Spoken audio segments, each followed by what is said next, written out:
everyone, and welcome to the Critical Thinking Bootcamp.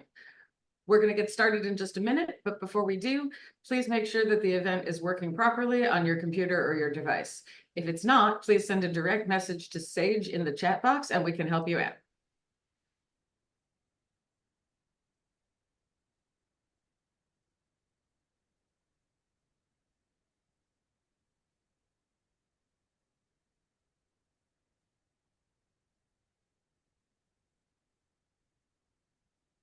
If you're just joining us, hi, everyone. Good morning, good afternoon, good evening, wherever you are. Welcome to Sage's Critical Thinking Bootcamp.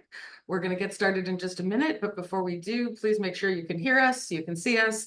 If there's something not working correctly and you need tech help, you can message Sage directly in the chat box.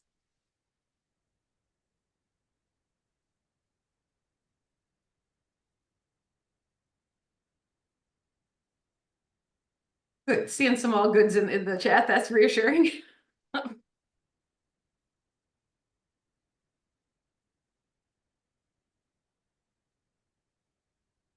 Just going to give one more minute because I still see a lot of people joining us.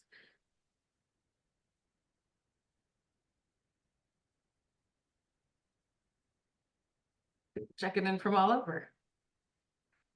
Yes, for the person who asked, you're automatically muted unless you're a presenter. We have to mute ourselves manually.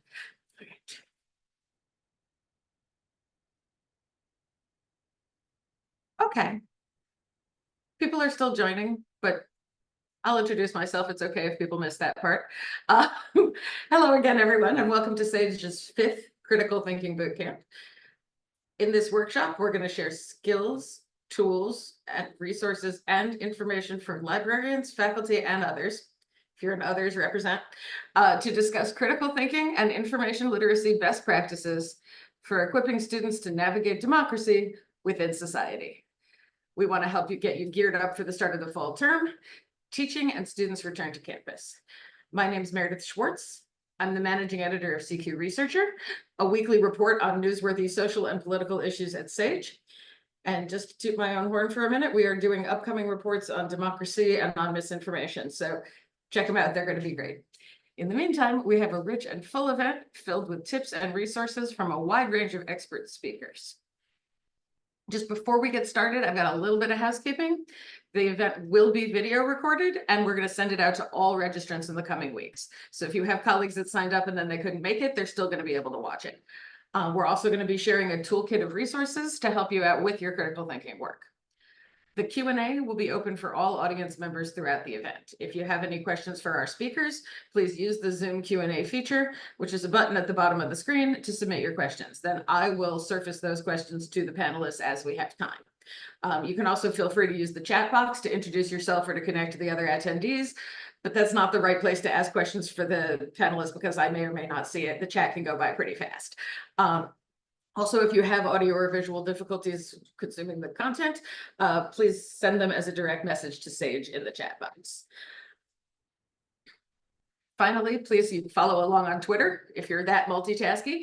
We are using the hashtag Critical Thinking Bootcamp, and we've added the hashtag in the chat box, or we're about to any second now. So you can feel free to ask questions, leave comments, or further engage with anything we're talking about today there. So, without further ado, I'd like to introduce Katie Metzler, Sage's Vice President of Social Science Innovation, to kick us off with a brief introduction to today's event. Katie? Thank you very much, Meredith, and hello, welcome everyone. So my name is Katie Metzler. As Meredith says, I'm a VP at Sage. Thank you so much for joining us today for our 5th Critical Thinking Bootcamp. Since the inception of this event back in 2020, it's become even more apparent that critical thinking skills are essential life skills and that we need to be equipping students with these skills through their university education. So it's fantastic to be able to devote time today to discussion and knowledge sharing. And what an interesting and appropriate time it is to be discussing the role of critical thinking in relation to democracy. Many of our attendees today will be dialing in from the UK, which has seen a week of far-right rioting stoked by misinformation spread on social media. Some of you will also be joining us from the US, where Kamala Harris has just announced her pick for VP in one of the most dramatic months we've seen in US politics. The US election in November, in the eyes of many, is about so much more than policies and personalities. It's about preserving democracy against the threat of authoritarianism. So the stakes couldn't feel higher. And the US and the UK are only two countries due to hold elections this year. And so many of you will be joining from another country which has either already had an election or will be going to the polls, and where we're seeing some of the same themes play out across electorates. So arguably, there's really never been a more important time to reflect on the role of critical thinking in relation to elections, democracy, engaged and informed citizenship, and the threats to all of these posed by mis and disinformation, supercharged by technologies such as social media and AI. Sage is really very proud to be able to put on events like this one, which I hope will allow us all the opportunity to share knowledge and emerging best practice. As an independent company dedicated to supporting student success, Sage is free to invest in developing resources that anticipate future higher education needs and encourage the development of critical thinking skills. We've embedded critical thinking skills pedagogy into all of our textbook publishing from Sage. We're very proud to publish Tom Chatfield's excellent series of books on critical thinking, among many others. And we also have an online course dedicated to developing critical thinking skills as part of our Sage Campus online courses collection, which is available to libraries. So we're deeply invested in helping students to learn the skills they need, not only to succeed in the classroom, but also to be thoughtful citizens who can positively impact society. And so our hope is that today our fabulous speakers will provide insights to support you as you support them. So thank you once again for joining this Critical Thinking Bootcamp, and I hope you enjoy the day. With that, I'll hand back over to Meredith to introduce our keynote speaker. Thank you, Katie, for that resounding call about why critical thinking matters. Not that anyone here needs convincing of that, and why we're making it the heart of so much of our publishing at Sage. I'm delighted to now welcome our keynote speaker, Renee DiResta. She's a social media researcher and the author of Invisible Rulers, The People Who Turn Lies into Reality. Renee studies adversarial abuse online, ranging from state actors running influence operations to spammers and scammers who address issues related to child safety. From 2019 to 2023, she was technical research manager at the Stanford Internet Observatory, a cross-disciplinary program of research, teaching, and policy engagement for the study of abuse in current information technologies. Renee has advised Congress, the executive branch, and academic, civic, and business organizations on issues related to technology and policy, including information operations, generative AI, election security, researcher transparency, child safety, and more. She's a contributor at The Atlantic, and her byline writing has also appeared in Wired, Foreign Affairs, the Columbia Journalism Review, the New York Times, the Washington Post, the Yale Review, the Guardian, Politico, Slate, and Noema, as well as many academic journals. She has been a Presidential Leadership Scholar, an Emerson Fellow, a Truman National Security Project Fellow, a Mozilla Fellow in Media, Misinformation, and Trust, a Harvard Berkman Klein affiliate, and a Council on Foreign Relations term member. I'm amazed that you had time to join us today, Renee. We're excited and honored to have you here with us. Welcome, Renee DiResta. Thank you so much for having me. It is so great to be here this morning. I am really excited to be doing this. I'm thrilled at some of the panels that are coming later, and I'll just dive right in. So I think, what I loved about the framing of this event was the idea that in a rapidly changing world where concerns about fake news or post-truth have become very prevalent, teaching people discernment and critical thinking is more important than ever. And that's because those terms, they feel very politicized. They mean different things to different people. There has been, for the last few years, an assumption that there would be some technological solution that we would moderate it away. We would solve the problem through content moderation. That was never realistic. And so I think that workshops like this that really emphasize getting back to teaching individuals what role they play in the system is so critically important. I don't have slide control. Can somebody pull up my deck? Awesome. Wonderful. Thank you. So one of the things that most of us who are extremely online or even minimally online know is that social media is increasingly where people come together to make sense of the world. So these are not just information machines. These are places where we spend time with people who we see as being like us, with people who are our friends. Over the last maybe 20 years or so of social platform algorithmic relationship building, we've seen a progression from connecting people around who they know in the real world, the sort of social graph that you came with, to helping you find new friends, particularly through communities oriented around interests. And one of the things that social science research has shown for decades now is that so much of how people form opinions, so much of how they form beliefs is not simply based on the information that hits their feed. It's on where they are, what kind of mindset they're in when they receive the information, and what kind of communities they have around them to help them make sense of the information. Next slide. So we have an entire vast ecosystem of social media platforms now, right? You've got TikTok, Twitter or X, whatever you want to call it, Threads, Mastodon, Blue Sky, Facebook, Instagram, Truth Social. There's so many different places that you can be when you're on the internet. But one thing that is very common is that there are these different players in making sense of the world or in surfacing content on social media. The kind of book that I wrote focused on what I called the Trinity, the idea of the influencer, the algorithm, and the crowd.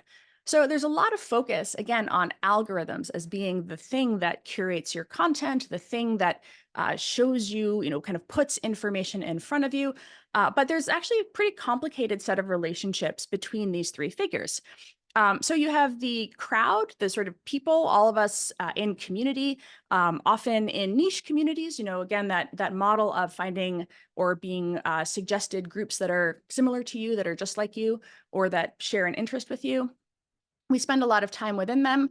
The idea of the influencer, figures who are members of the crowd. They are people who are representative or almost avatars of certain communities, but they have a lot more followers, right? So they have more reach. They get their reach in part by being resonant, by creating content that the crowd wants to see.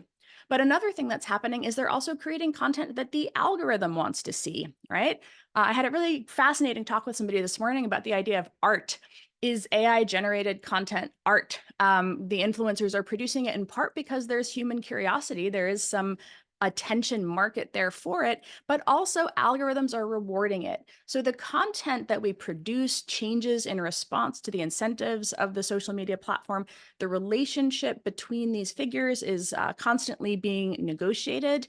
The crowd, particularly in highly partisan political communities, is actually communicating with the influencer quite directly a lot of the time. This is the phenomenon of audience capture, where you'll see somebody who maybe is originally a neutral creator on a particular topic, goes down what we sometimes refer to as the rabbit hole, because they're getting feedback from their audience that this is the kind of take they want to see. This is how they want their opinions to be represented by somebody who captures more attention than they do. Engagements from the crowd, whenever we click like or share, we're communicating something to an algorithm that then pushes it out to more people. But again, the algorithm can't do that work if we're not clicking the like and share button. So there is an incredible amount of agency that ordinary people have, that every single person on the internet has. And that's why I think teaching discernment and teaching critical thinking is critically important, because it recognizes that. It gives people back their power, and it ceases to make social media just a problem of some bad algorithms, which there are, but that's not what we're focusing on today. Next slide.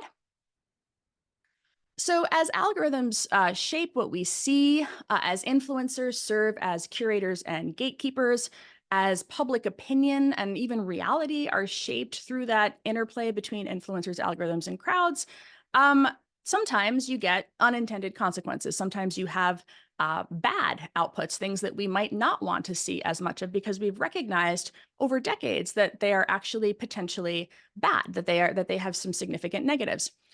So misinformation is perhaps the most neutral of these, right? It's just the idea that things are inadvertently wrong. Oftentimes when something is actually true misinformation, there is a knowable fact, right? There is some sort of fact underpinning that. And that's where something like fact checking may be effective at addressing, things that where there are known knowns.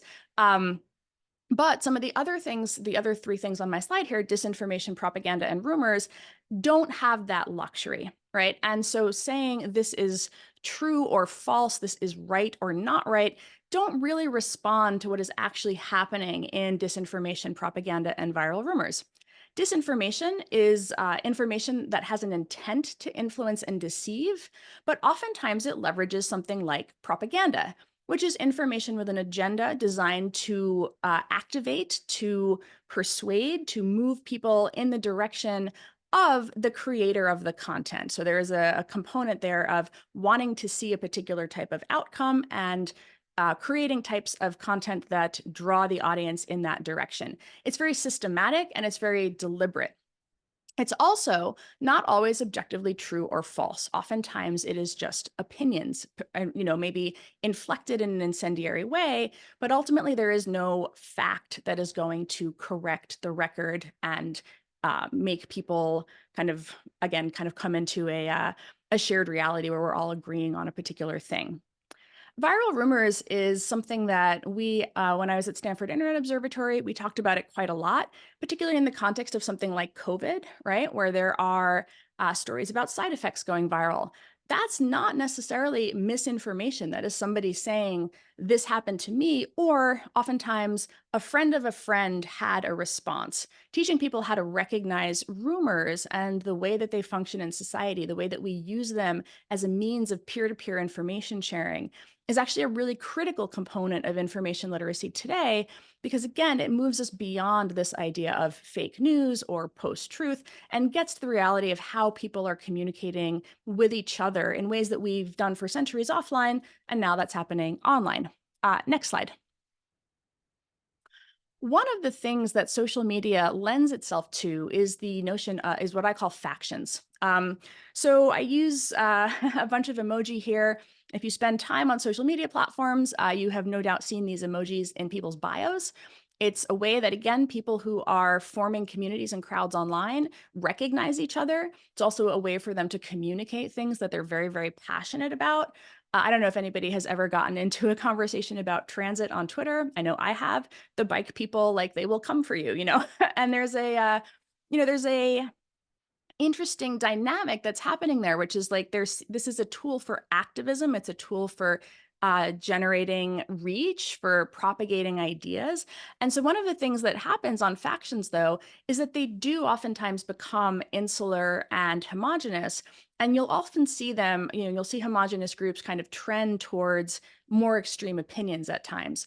So again, creating an online environment where people are able to communicate with each other less around I'm right and you're wrong, this is true and that is false, but to create better communities for discernment and dialogue, in some ways reduces the factionalization.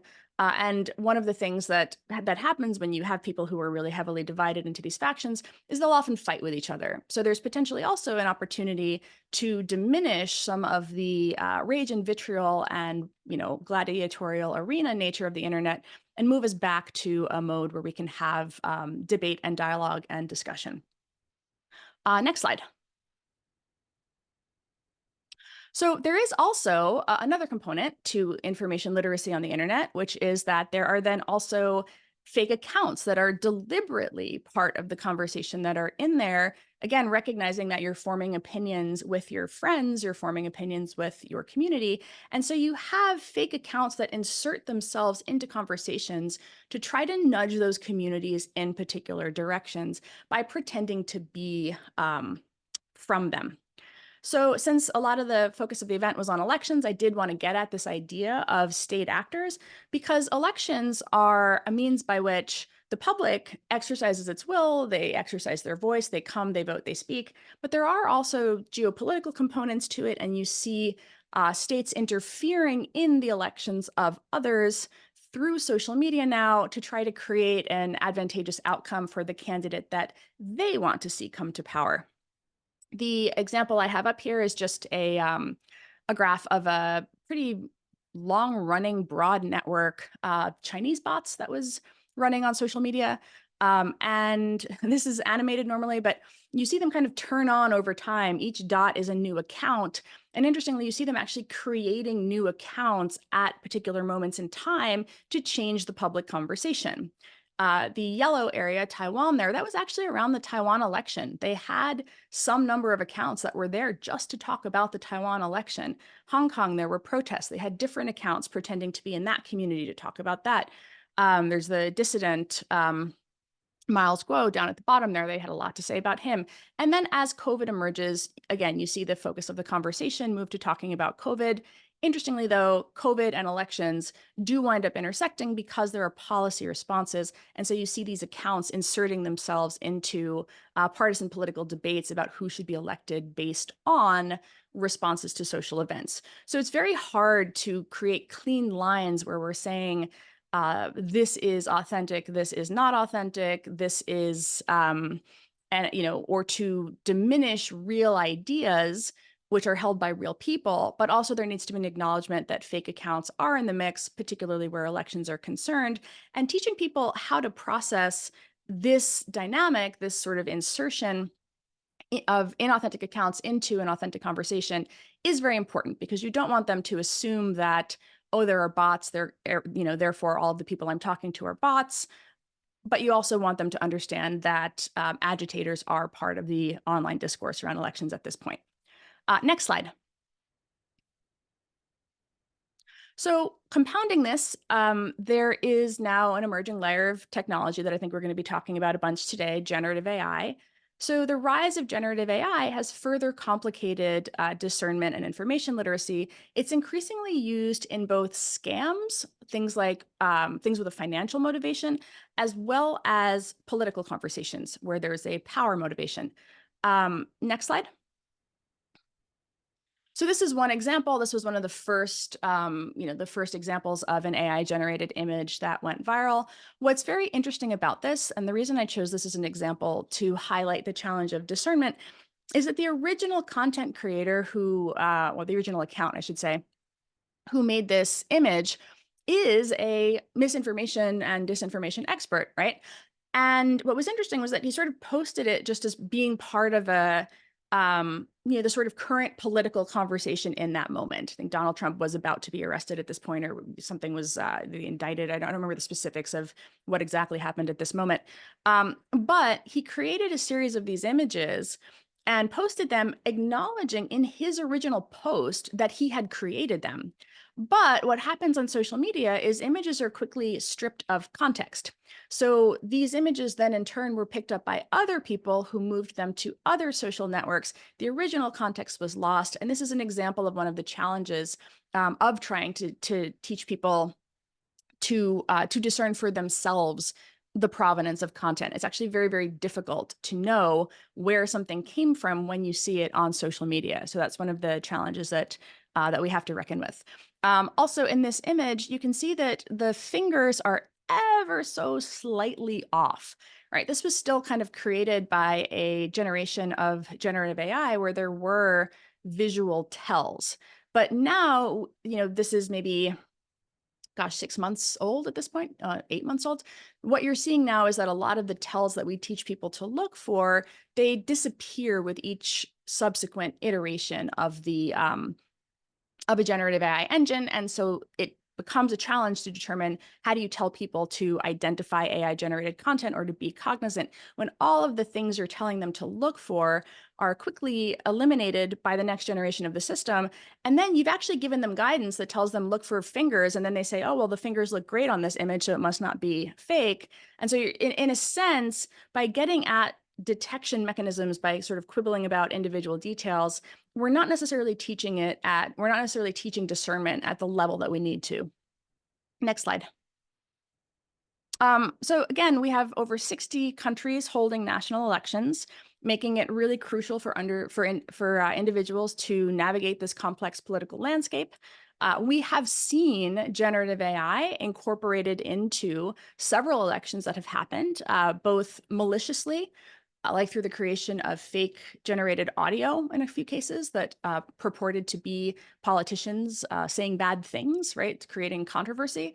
We've also seen AI used in some novel ways to make candidates themselves seem more human, more approachable. So the spectrum of how it's playing out in different elections in the world is actually pretty interesting. And I think we're going to have a whole lot of studies that are going to come out related to this phenomenon as we continue to see it taking shape in various countries. Next slide. Ultimately, I think what we're going to be talking about quite a bit, both today and then going forward, are the remedies that we have at our disposal, which are policy, education, and design. I'm going to spare everybody the policy conversation now. Suffice it to say that there are different countries that are trying to argue for discernment and literacy through regulatory means. I think the ones that are most worth paying attention to are the ones that are actually prioritizing education, which is to say creating mechanisms and curriculums that bring things into classrooms or that bring things into communities. So using, using policy to drive support for education. Most of the policy that people are hoping for, saying, oh, we're going to ban political deep fakes, is very, very unrealistic in the United States because this is political expression and political speech. And I've not yet seen anybody thread the needle on ways to moderate it away. That's why I think that's not necessarily the best place for us to be investing our time. So next slide. On the design front, you are seeing social media platforms and outsiders trying to create means to improve discernment with a little bit of a technological assist. I just grabbed this image from True Media, which does evaluations of AI-generated or likely AI-generated videos and images, and kind of gives people kind of confidence levels for whether something is real or fake. Again, a lot of these tools, the kind of trend favors the attacker. The technology gets a lot better before the detection technology improves to catch it. So there is this kind of cat and mouse game that's playing out. But you are starting to see both social media platforms themselves putting out made with AI labels, and then orgs like True Media doing this effort to create dashboards by which the public can go and have a better understanding of what's happening. So using technology and design to surface indicators that people should be more aware of what's in front of them. But finally, next slide. What I think we're going to, where we should be and where I think we're going to spend a bunch of time today is on the idea that teaching people, individuals who have power and agency on the internet, how to think critically before engaging with sensational or viral content. It is actually that educational piece that creates longer term resilience that is not so dependent on where a technological mechanism is. So I think three things that are really, really critical. The first is explaining the technology. We talk a lot about media literacy in the context of SIFT, actually, the sort of the second bullet there, which is great. The idea that you're teaching people lateral sources, go and look and see what other sources there are out there.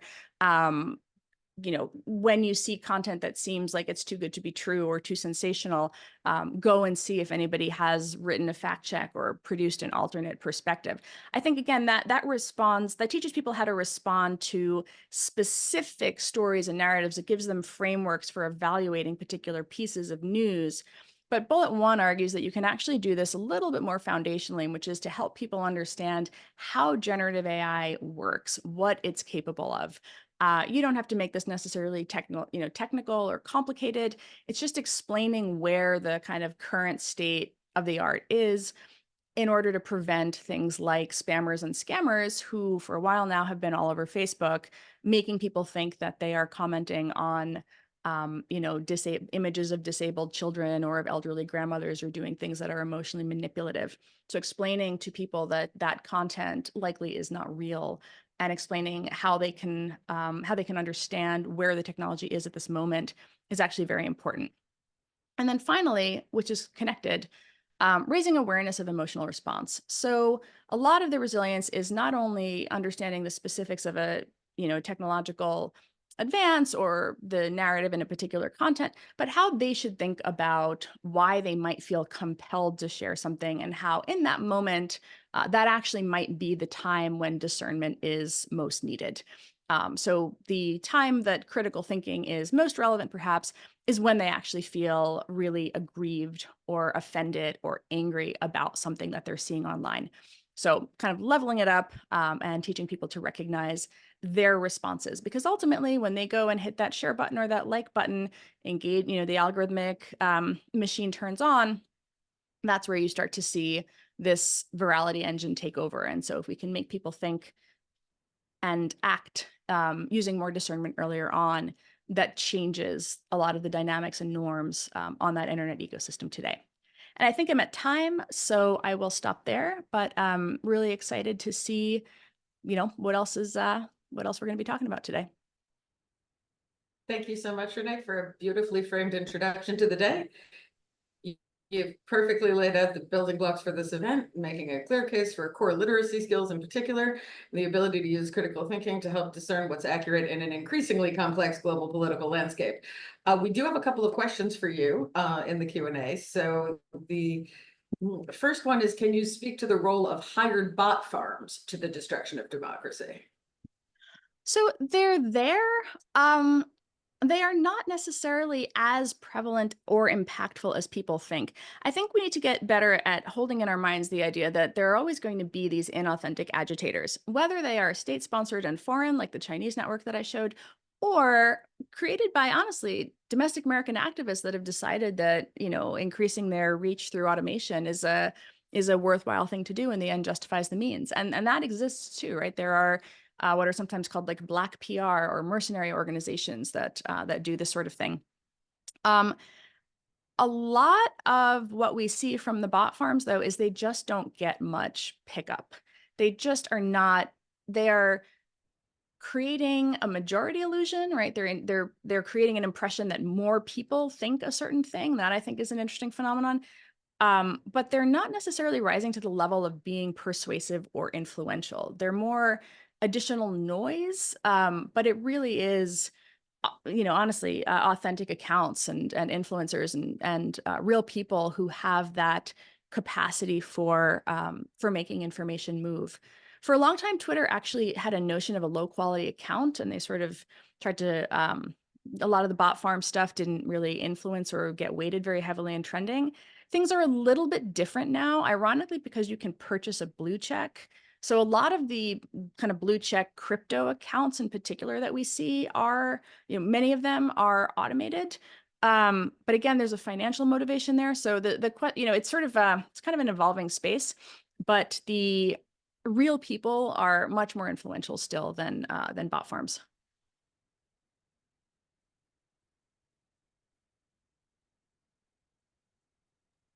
You're muted, Meredith. Sorry. Sorry? It's not a real Zoom until somebody has to be told they're muted. So another question from a librarian instructor who traditionally has used the CRAP test, CRAAP, to teach their students to evaluate sources, but notice that students often skip some of the steps, especially when they're working at the last minute. So they're asking if you can suggest an effective way to guide students in quickly checking the credibility of sources without going into the full details of the CRAP test. I feel like I would defer to somebody else on this because I don't teach students at that, at that level myself. I think the teaching frameworks, though, is critically important, and emphasizing the value of why it matters. Again, the sort of like my bullets 1 and 3, particularly number 3, raising awareness of emotional response, really just gets at explaining to people that, almost like this is a new civics. This is what we do to make sure that the things that we put out into the world are as accurate as possible, that we stand by them personally. And so that extends into our writing. If we're students, it extends into our research as scholars and as people who are part of the public conversation.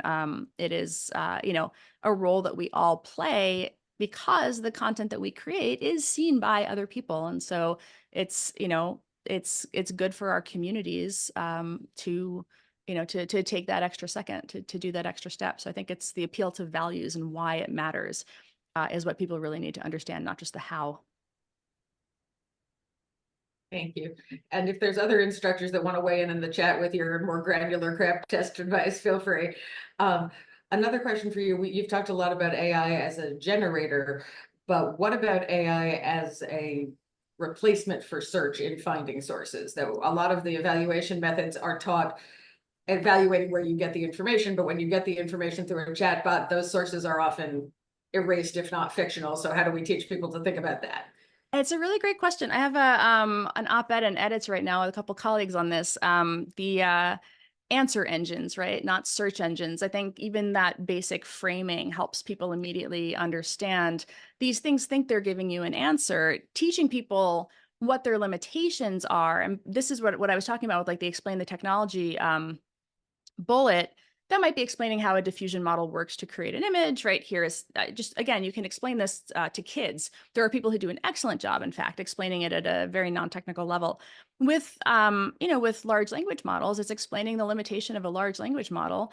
And then also pulling out these examples where, where Google has gotten it wrong, right? I think one of the things we use in our opening is how many rocks should I eat, right? Is the, when you ask the answer engine, it gives you an answer, right? As opposed to when you ask a search engine, it gives you a list of things for you to find the answer.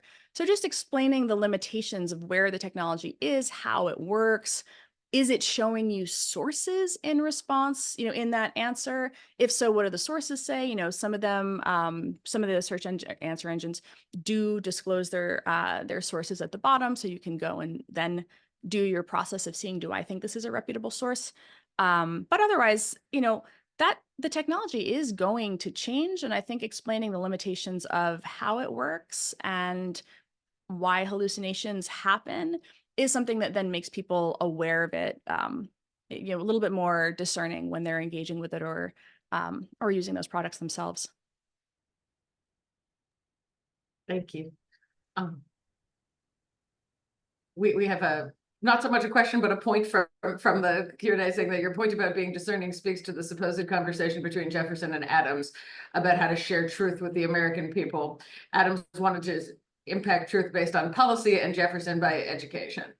Yeah, it's a very old debate. The book I just wrote tries to actually go into it in the historical context, right? Propaganda has been with us since the, prior to, it was kind of formally named by Pope Gregory after the, as the Protestant Reformation was getting underway, but the idea of spreading information with an agenda. What is that agenda? Teaching people to think critically about it. We've had really fascinating literacy efforts that have accompanied each major technological shift in mass media, radio, television. There are these pivotal moments when people kind of come up with and devise new curriculums and new ways of helping people see the world.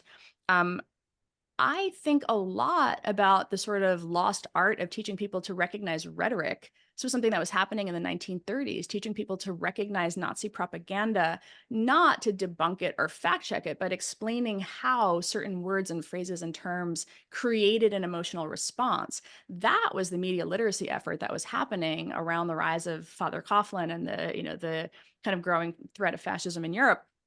And I think that when I look at that curriculum now, which you have to like go dig out of some archive in the New York Public Library, it's actually really, really interesting to see how it applies today, the sort of timelessness of that. When you get it out of teaching people how to use a technology or use the technology, you can kind of fall back on core principles of teaching people to think about why they react to content in a certain way. I have another question. This one is for me personally. Our audience today primarily works with students, so they are in a good position to be delivering education. But how does one deliver education to the larger audience of people who are not in school and don't necessarily have to care what the professors or the librarians think? Yeah, that same older model in the 1920s literally made pamphlets and like passed them out at like, I think literally the Cracker Barrel, right? Like the community hub. There was something that, you could do that because there was like a physical gathering place where people were. I think libraries perhaps serve a critical, need for that in the physical world here, and can be reaching people, particularly older people who maybe come in because they want to use the computers there, right? They want some assistance and help.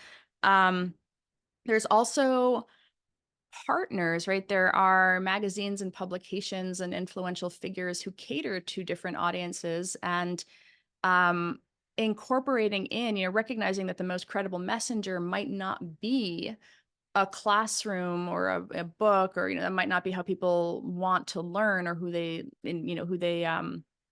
trust most or most receptive to receiving information from. So turning this into, again, a new civics where other people feel like they too can participate in that process, even if they're not teachers. Speaking to their communities, reaching their communities is critically important. Right. Oh, I was gonna. Sorry, we have another question, but I do have to wrap it here. So we'll send the question to you offline. Thank Okay. you again, Renee, so much. Thank you. And next up is our first session, Identity, Influencers, and Interference, How Social Media is Leveraged to Work Against Democracy. I'm very pleased to give a warm introduction to our first panel of speakers, and you can learn more about them on our event page. My colleagues will put the link into the chat. With us, we have Rachel Gibson, a professor of politics at the University of Manchester, Jason Hennon, a professor in the Department of Rhetoric, Writing, and Communication at the University of Winnipeg, and Darrell Linville, a professor in the Department of Communication at Clemson University. This is an exceptional global breadth of expertise from academia. Should you have questions or comments for these experts, please put them in the Q&A. Rachel, can you kick us off?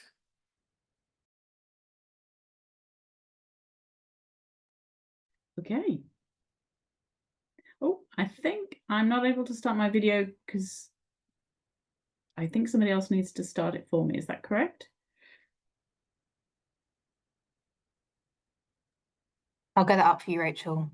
Thanks.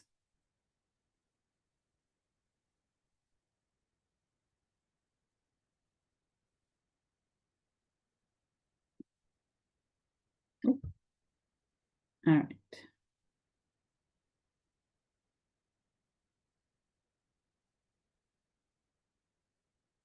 Okay, can everybody, you can hear me okay? Yes, we can.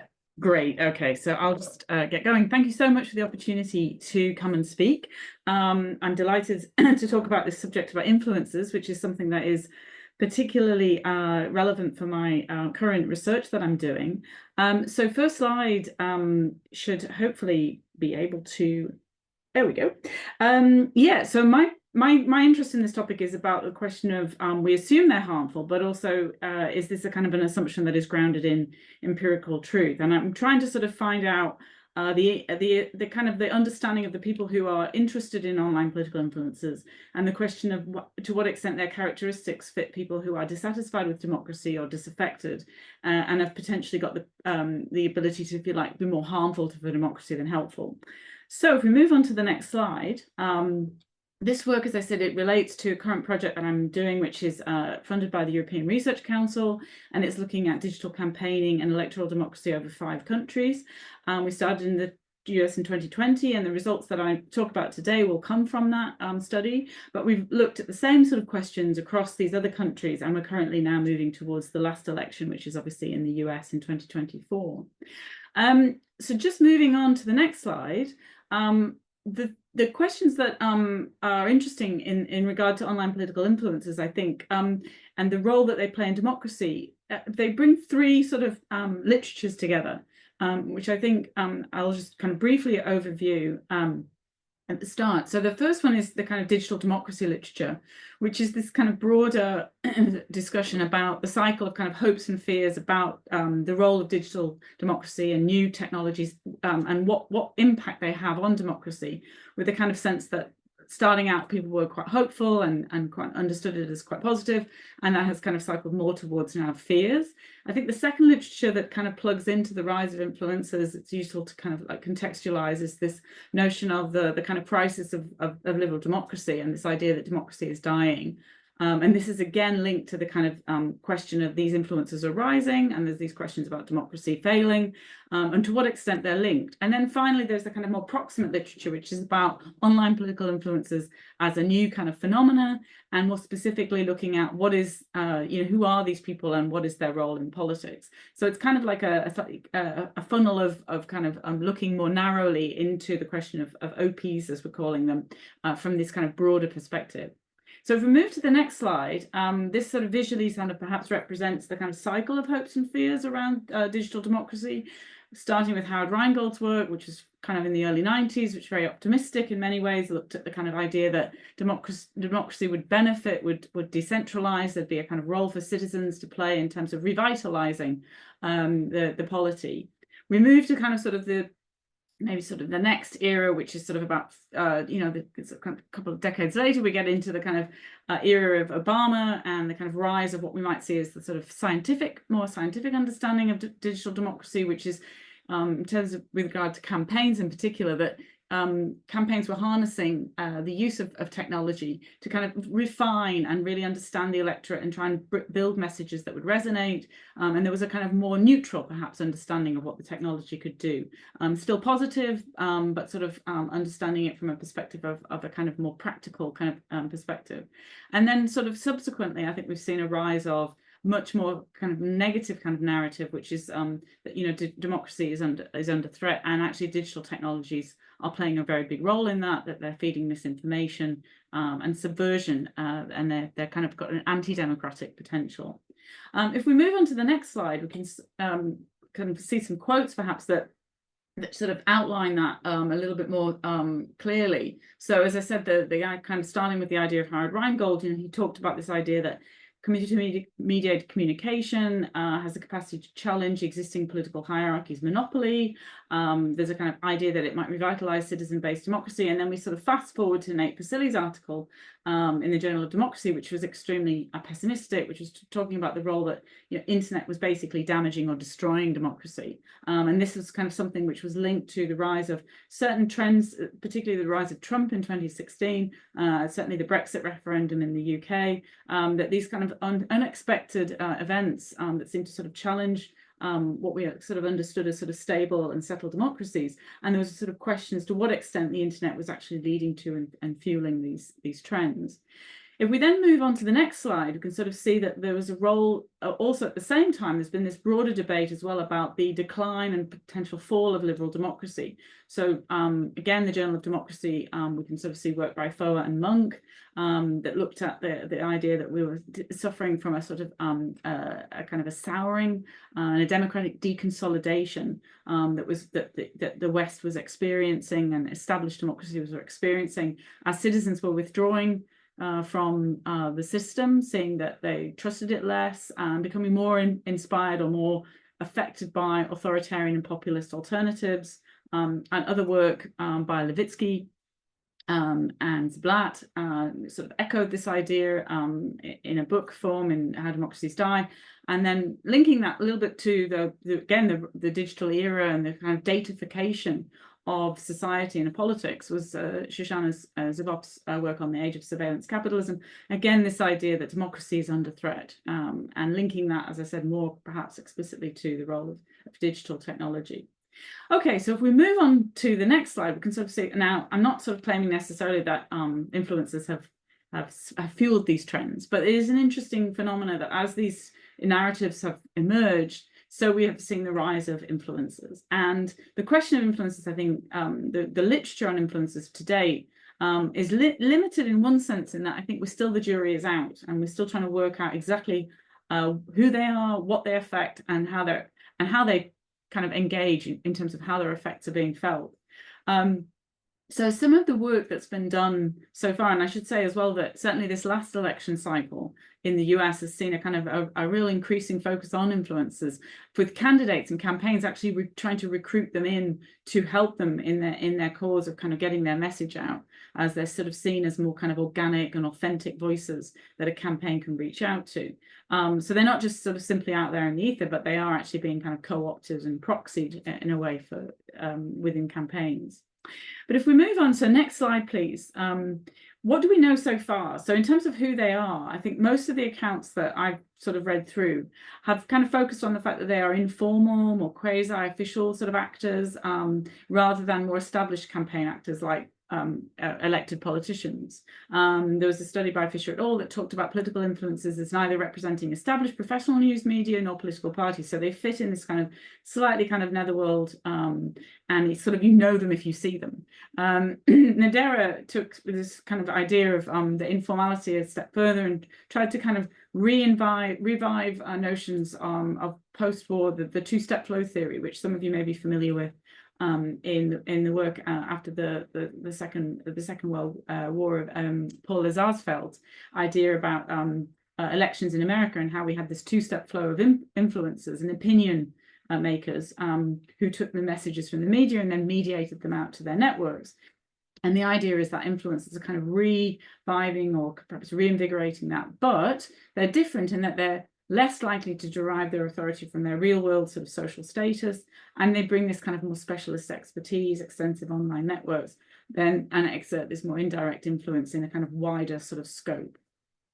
Questions about how we identify them, I won't go into this, but it is a kind of it is an interesting mix, and there's some debate really about methods that some are kind of driven from the top down. So some you see authors making expert judgments about who they think in a given election an influencer is, but there's also methods that use survey questions to try and sort of tease that out from respondents. So a kind of more, if you like, subjective from the perspective of the voters, but also kind of bottom up and perhaps more objective in that sense, rather than a researcher necessarily kind of sort of choosing who the influencers are. And then there are even more automated kind of what you might want to say objective techniques, which use algorithms, particularly use social network analysis to kind of understand the flow of hashtags or comments and pick out the people who are seen as the nodal forces and making kind of a flow of information and communication, that their information is retweeted or linked to, and through these patterns we can identify who is influential. In terms of the question of who or what are they influencing, again, this is a kind of open at the moment, that there are different questions that are being asked about who the audience for these people are and who it is that they're targeting. Some of it is about political elites, so some of it is that they're actually influencing elected politicians, and that's kind of their sort of goal. There's also work that's been done to show how they influence the news media and the news agenda. So there's a sort of a flow from them into particularly the mainstream media. And then obviously as well the citizens and voters, and to what extent they're actually making a difference in terms of how people, whether or not they decide to vote and who they would vote for, and the issues that they care about.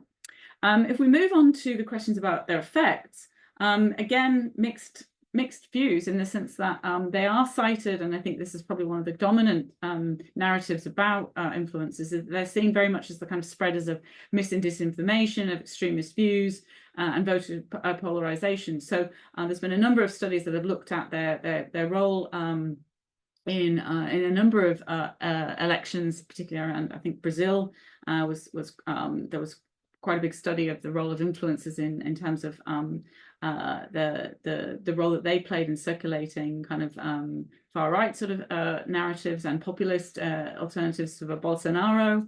The COVID-19 pandemic was sort of also seen as kind of a topic that was or has been studied with the role of what role influencers played in terms of potentially spreading misinformation about disinformation about vaccines.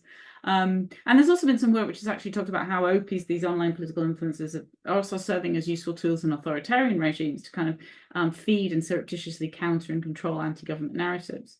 But I should say there are some studies that have shown that they're also that they can be useful or they can be helpful, that they're credible sources that can actually inform public opinion and increase political engagement. The Arab Spring is one that, going back in time, a sort of early sort of form of online political influence, where they were seen to play a critical role in kind of mobilizing the pro-democracy protests that took place there.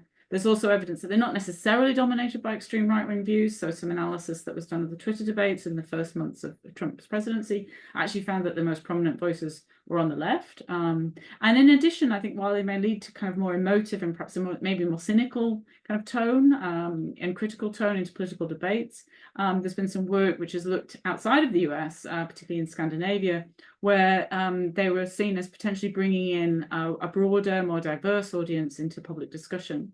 Their audience profile is typically younger and less interested in politics. And they have been found to have mobilizing effects as well. A two-wave panel study in Germany showed that kind of following OPs was linked to increasing young people's interest in key issues, but also led them to be more cynical. So there is, I think, a mixed picture. It's not all bad news. So if we move on to the next slide, what we were trying to do in this paper was try and link these trends together. So as I said, kind of perhaps say, you know, to what extent can we look at whether or not influencers are kind of helping to kind of foster this harmful narrative towards democracy or an infect, or actually potentially be seen as offering some kind of chinks of optimism or hope for democracy as well. I should say that, you know, in terms of the caveats around this idea that, you know, they're causing a decline of democracy, obviously claims about the impending death of democracy have been critiqued in terms of they're exaggerated. Even if we are facing the end, democracies are not going to die overnight. And certainly this idea that a celebrification of politics and that political celebrities play a role in, or that they have, it's not like they've never been around before. Influencers have been around before narratives about the decline of democracy that we've sort of seen in the last few years. So it's not to say necessarily that you can form a kind of a clear causal path. That said, I do think, as I said, that there's kind of been this attribution of OP status to populist leaders. They're kind of amplifying alt-right, extremist, conspiratorial narratives. Does raise some legitimate questions about the extent to which they're linked to, or even symptomatic perhaps, or epiphenomenal in terms of their link to this kind of current spiral of decline. So that's the question that the paper tries to kind of understand systematically using some fresh evidence. So if we move to the next slide, so the hypothesis and the data. So yeah, if we keep going. The hypothesis that we have was that, this idea of the deconsolidation thesis. So we're building particularly on Foer and Monk's idea that citizens are withdrawing or soured on democracy, are less trusting of key institutions, are more attracted to anti-system populist candidates. So building on that, we have some hypotheses that sort of talk about if you're more highly exposed to online political influences, you'd be more likely to be ideologically extreme, support populist or anti-system candidates, be less trusting of democratic institutions, less satisfied with democracy, and more likely to believe conspiracy theories. And then we have a couple of other sort of hypotheses which are perhaps more linked to just the current findings, which is to do with interest. So are those that are paying attention to online political influences paying less attention to politics or more? And are they more likely to participate or less likely to participate in politics? And does this matter if it's an online or an offline mode? So these were hypotheses. Moving to the next slide, the data that we used was an online survey that was conducted in the US during the 2020 presidential election. We had a large sample of over 5,000 people. And then we had a subset of respondents that were asked a specialist module of questions regarding the online campaign and specifically the sources of information that were received. So if we move to the next slide, we can see that for the independent variables, so these were the things that we're interested to measure people's exposure to online political influences. And I should say at the start, as I said, these methods are debated in the sense of, what is the best way of doing this? This was the measure that we went back to in our study to try to kind of get at this. So we had four responses to this question of, did you, during the course of the election, could you tell us of the following types of content, how often you recall seeing it when you've been online? And then we had sponsored ads from candidates, sponsored ads from kind of PACs and campaign groups, non-sponsored content from people that I know personally, and non-sponsored content posted by people or organizations I don't know personally, but that I follow or like on social media. So if we move to the next slide, we can see that the ones that we were particularly interested in were looking at the fourth one, which was the non-sponsored content about the election from people that I don't know personally, but I follow. And we use this as our measure of online political influences.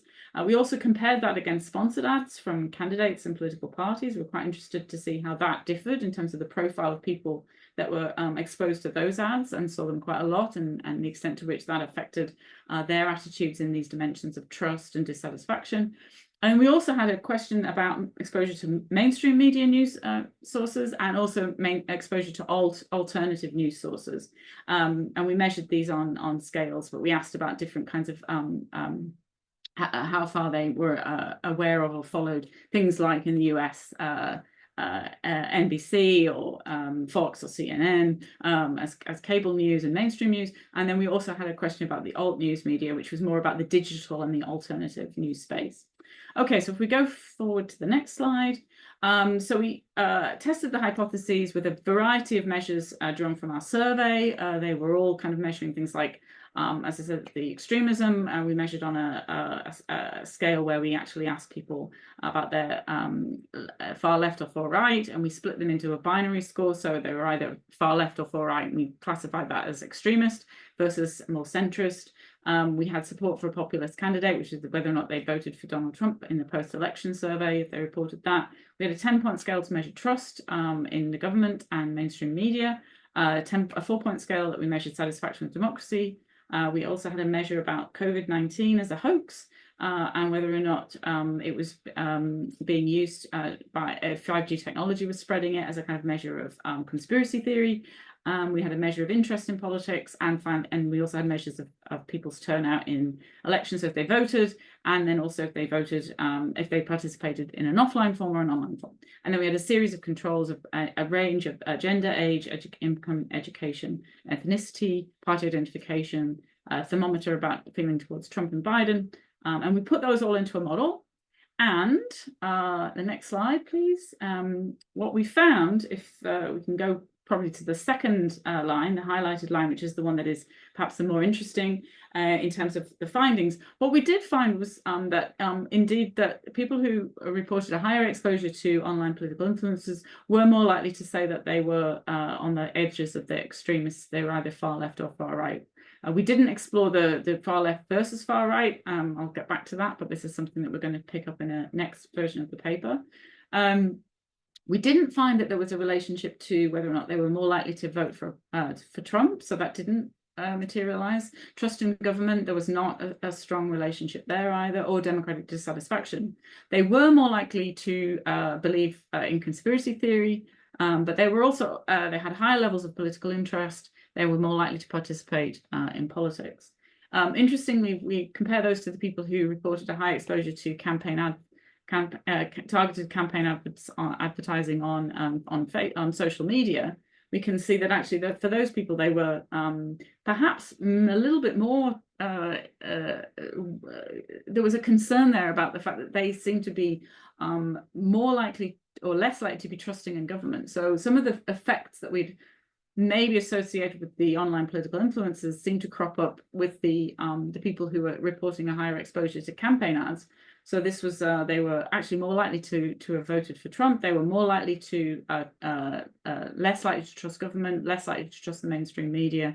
They also had high levels of political interest and participation.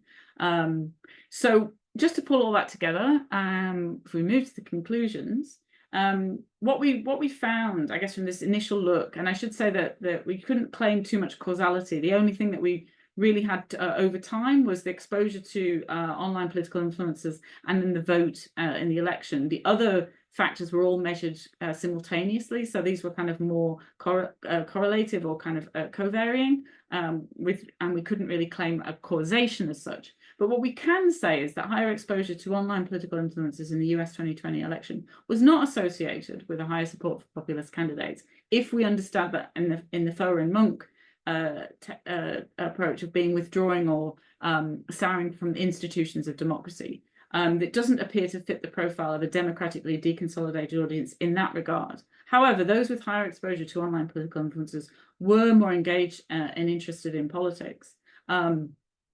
They were more likely to subscribe to extremist views and conspiracy beliefs. But as I said, whether or not the online political influencers are fueling this or simply reflecting it is not clear from these data, and we can't draw that conclusion. But as I said, what was quite interesting was that those who were more exposed to candidates' online ads were more likely to fit the profile of a democratically deconsolidated audience, in that they were more supportive of populist candidates and they were less trusting in federal government and the mainstream media. So the next step really is to exploit this with a more fine-grained data set, where we actually have a wider range of evidence that is drawn from people's Twitter feeds. So we have a subset of our sample that gave us their Twitter IDs, and we were able to kind of look at their feeds and work out who they were following and who they were exposed to. So I think the next step is to try to go in and understand that. And also look at this in comparative perspective, because obviously as well, our measures of populism were just a binary choice between Biden and Trump, and we have more range of that in the German case, in the French case, etc., in terms of exploring that angle. So there's more to do both within the US and comparatively, and that will be our next step. So thank you very much for this invitation to present, and I'll hand on to the next presenter. Thank you, Rachel. Jason, we'd like to hear from you next.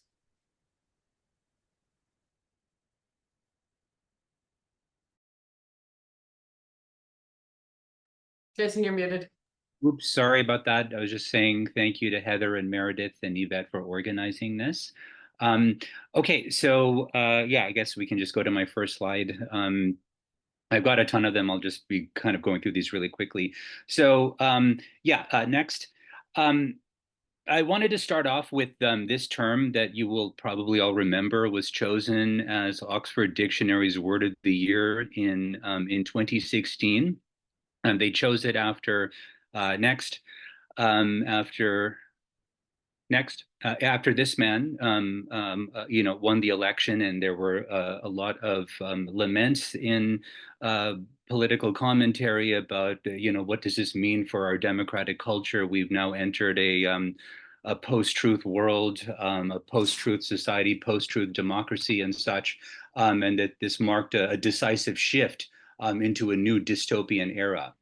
Next.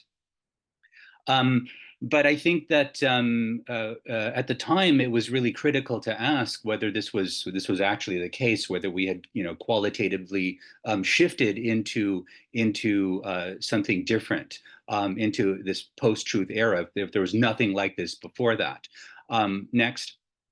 And so I think we can use as an example to illustrate that we had indeed already been inhabiting a post-truth world.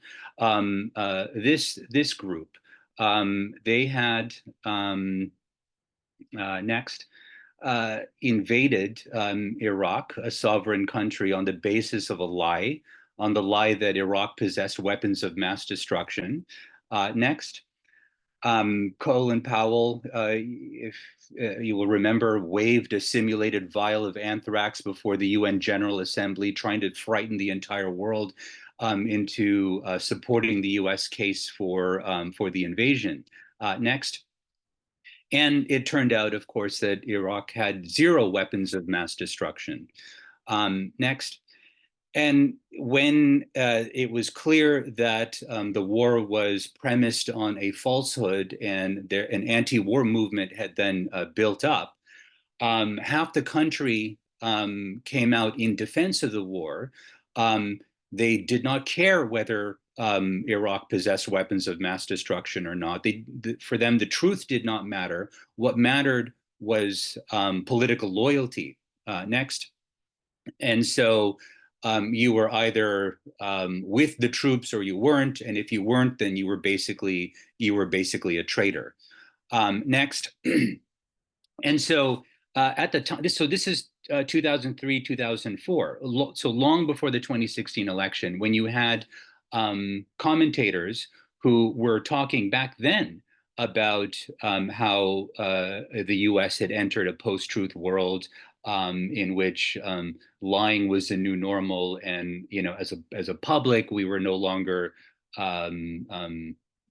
deferential towards the norm, the ideal of truth.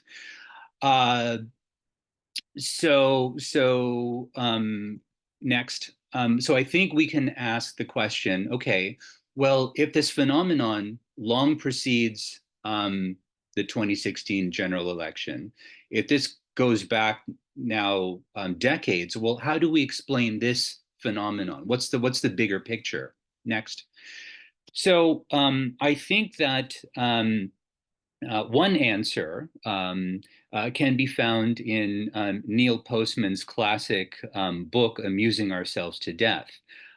This book famously argued that television had brought about a fundamental transformation to American democracy and public discourse, that this shift from a print-based culture to a screens-based culture marked a degradation in political discourse, in which politics was now mediated through the lens of popular culture and entertainment. We can maybe skip the next slide and go to the one after this. Postman, very famously, he riffs on Marshall McLuhan's media ecology. He makes the argument on page 10 of the book.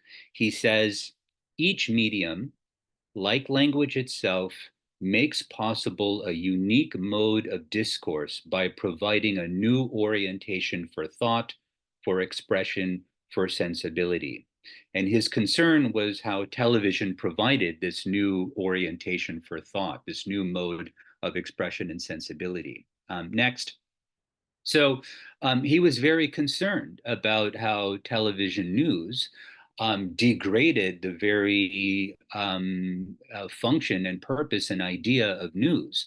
That instead of the kind of serious content, the argumentative content of propositional statements, that television news valorized the superficial quality of the visual image, where the physical appearance of a newscaster seemed to matter more than what the newscaster was actually saying.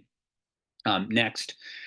So he looked at a number of different examples using the example of presidential debates as to illustrate just how television had degraded political discourse, where you had one of these rapid fire, very quick, very short exchanges, too short to be serious at all, where what mattered between the two candidates was not so much what they were saying as how they appeared before a camera, and then whether one of them, the preferred candidate, had that knockdown one-liner that basically left the opponent bruised and bloodied and defeated. That's what we look for, unfortunately, in this spectacle, this farce of presidential debate. Next. This was what everybody was waiting for when these two debated each other. They were looking for those one-liners and zingers that would have left, depending on who you were supporting, that would have left the enemy or the opponent humiliated on stage. Next. So Postman says, I should go so far as to say that embedded in the surrealistic frame of a television news show is a theory of anti-communication, featuring a type of discourse that abandons logic, reason, sequence, and rules of contradiction. And he used as an example Ronald Reagan, who would contradict himself in the span of a single speech, and it didn't faze his audience at all because they weren't really attuned to the logical consistency or inconsistency of whatever he had to say. Next. So after 2016, readers of Postman and political commentators were like, okay, this guy was really onto something. He really did, in some sense, predict the election of the Orange Man in 2016. And so people then returned to the book to ask, to look for the clues and the insights to understand the nature of what we were then going through. Next. So what I tried to do in my book, Trolling Ourselves to Death, was to provide a kind of sequel to Postman's book by asking, well, if Postman was writing about television and we are now living in the age of social media, how might we take Postman's insights and update them in the light of Facebook, Twitter, Instagram, TikTok, and what have you? Next. So in the book, I make the argument that Facebook played a very profound role in transforming our political culture and public discourse. That in some sense, what it did was it brought about the high schoolification of our public discourse.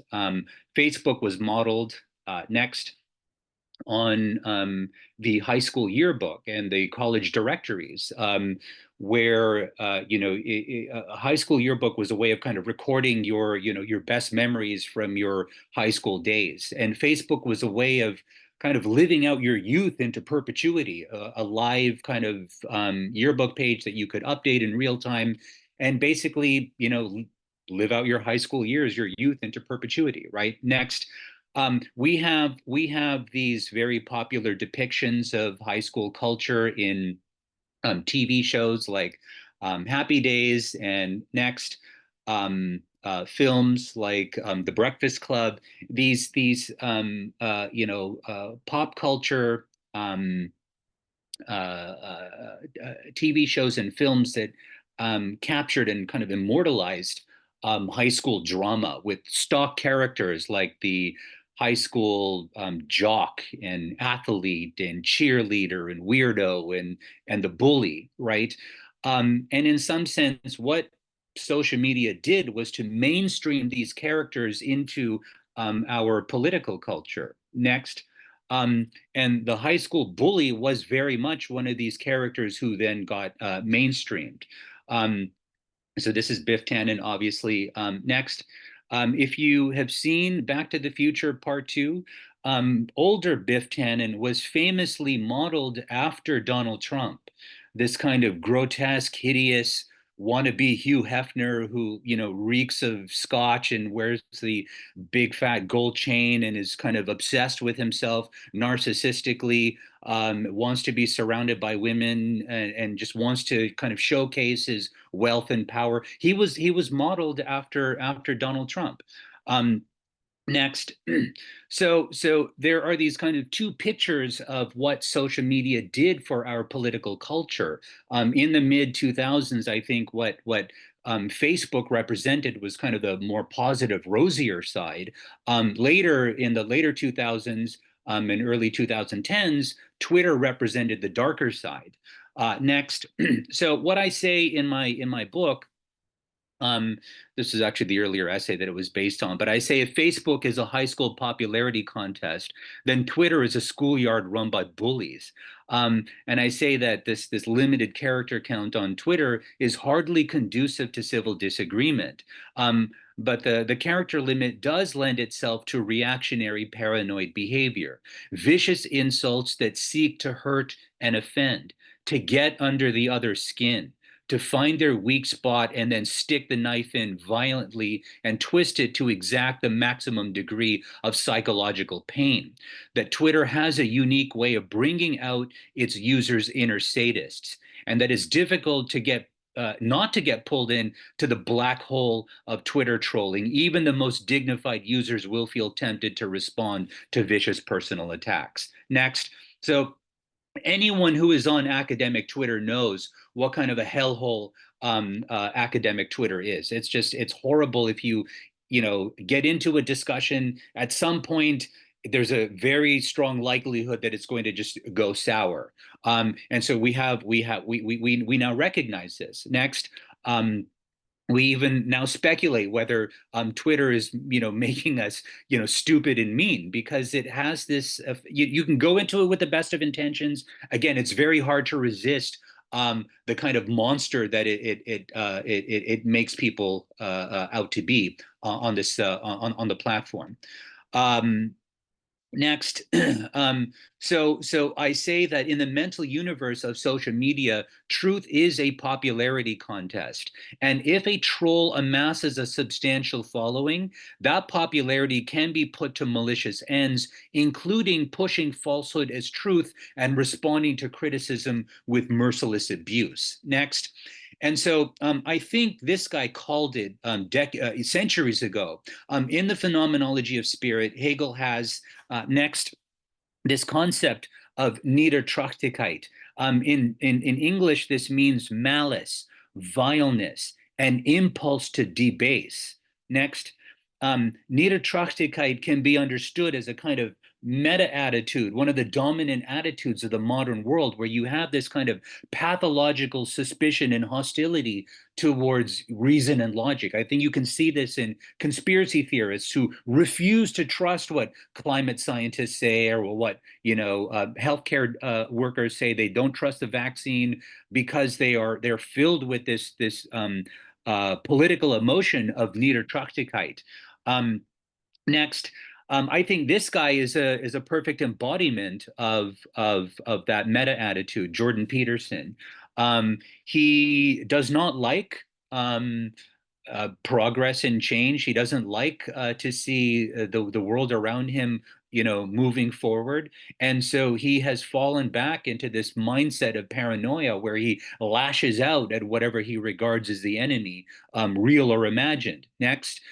So his enemies include, first of all, imaginary boogeymen like postmodern neo-Marxism, which isn't even a thing. And then he gets worked up over trans people, Black Lives Matter, feminists, diversity, equity, and inclusion. And it results next in him lashing out. For example, Pankaj Mishra wrote a beautiful essay about him in the London Review of Books. And rather than respond with, a sober kind of, logical response, he responded with violence, saying, I will slap you happily, right? He's a troll. He doesn't know how to engage in civil and rational debate. Next, where this gets really, really dangerous is when this kind of thing becomes a matter of public policy. So Stephen Miller, who was an advisor to Trump, enacted policies that can only be understood as um, uh, forms of political trolling. So this is a piece from The Atlantic called Trump's Right-Hand Troll. Some of his policies were deliberate attempts at trolling the left liberal progressive enemy. Next, like the Muslim ban, for example, or next, tearing children out of the arms of their parents and throwing them in cages. Where they had aluminum blankets, they weren't given showers, they weren't given toothbrushes, they weren't even given adequate food. In some cases, they were beaten, they were drugged. They did this in a very kind of open, flamboyant way because they wanted liberals to know, look, we're having a laugh at your expense, right? Next. Republicans have done this by, for example, taking refugees, migrants and refugees who were fleeing war-torn countries that were in part in civil strife as a result of U.S. meddling.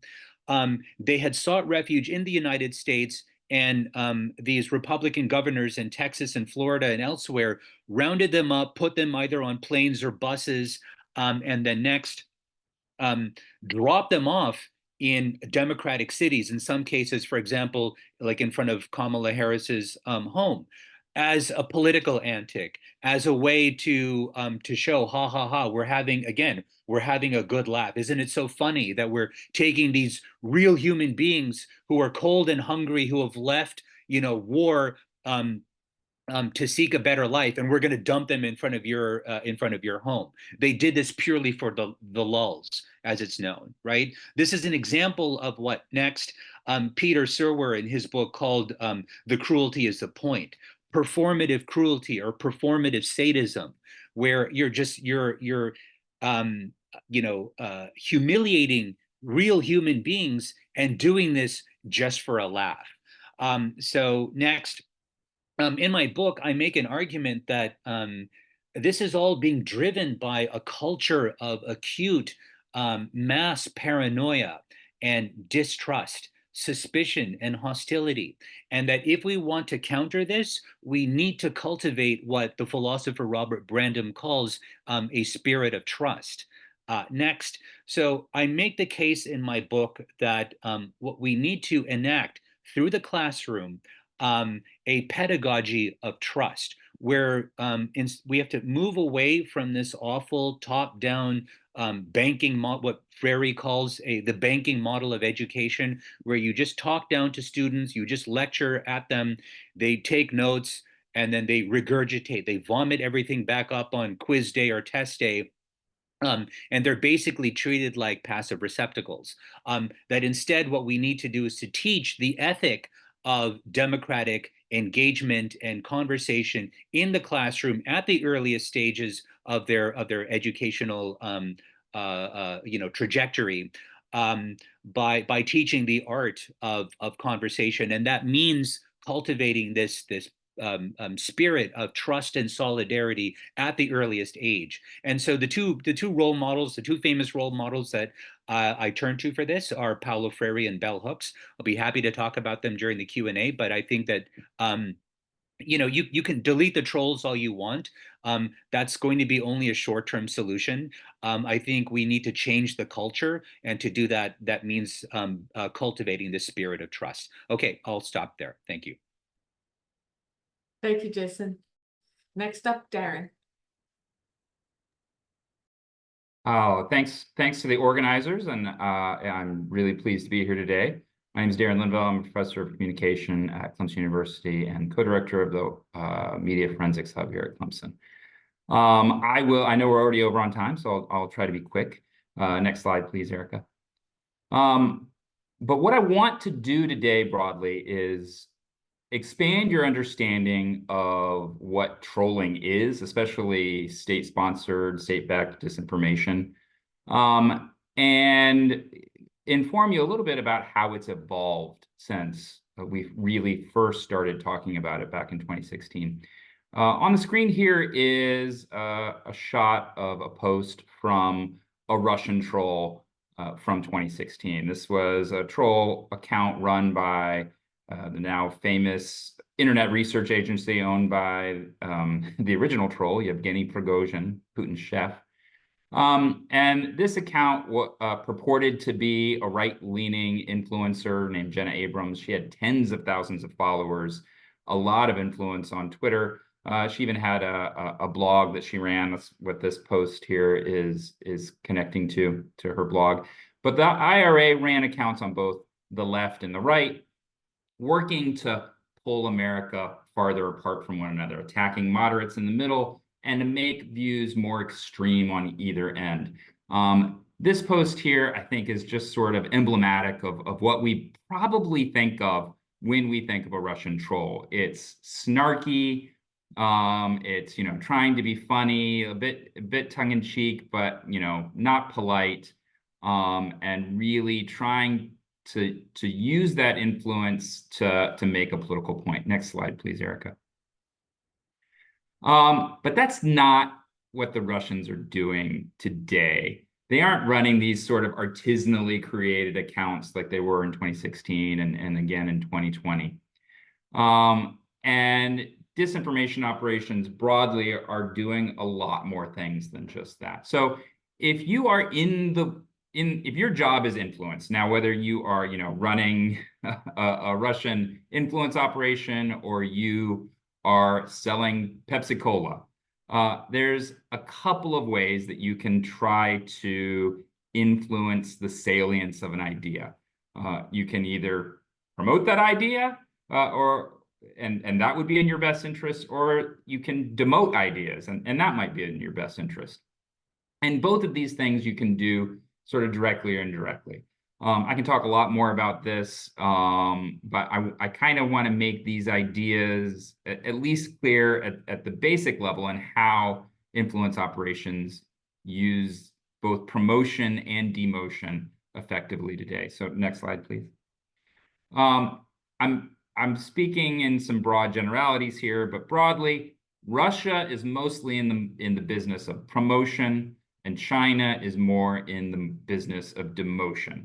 I'm going to give you an example of each of these. So if you think about it, though, each promotion and demotion, each of these sort of fits into what we know of how each of these countries have operated within the digital ecosystem, for decades, well into their history. Russia is famous for running influence operations that are known as active measures that are specifically trying to what they call spread the fire hose of falsehoods by planting all kinds of different stories.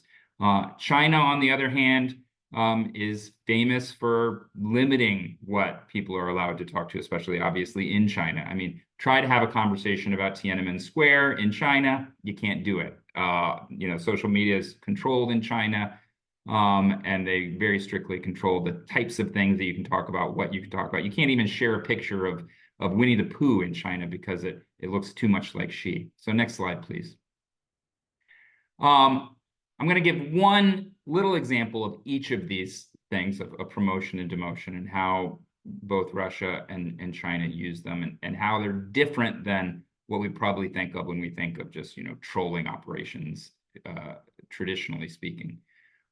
So this is a shot of a YouTube account from last fall. This is part of a narrative laundering campaign that our lab identified in October of last year. And it's since then been well studied by others as well. Microsoft named this campaign Storm 1516. I think all the academics on the line can appreciate that when you identify something, you should name it yourself. I'll always regret not naming it myself. Storm 1516 sounds like something from a Jack Ryan movie. But that's what we get to call it. Storm 1516 is the name of this narrative laundering operation. Now, narrative laundering, we use terms that we take from the world of money laundering. It's the process of taking a narrative, taking a story, and removing that story away from its initial placement. So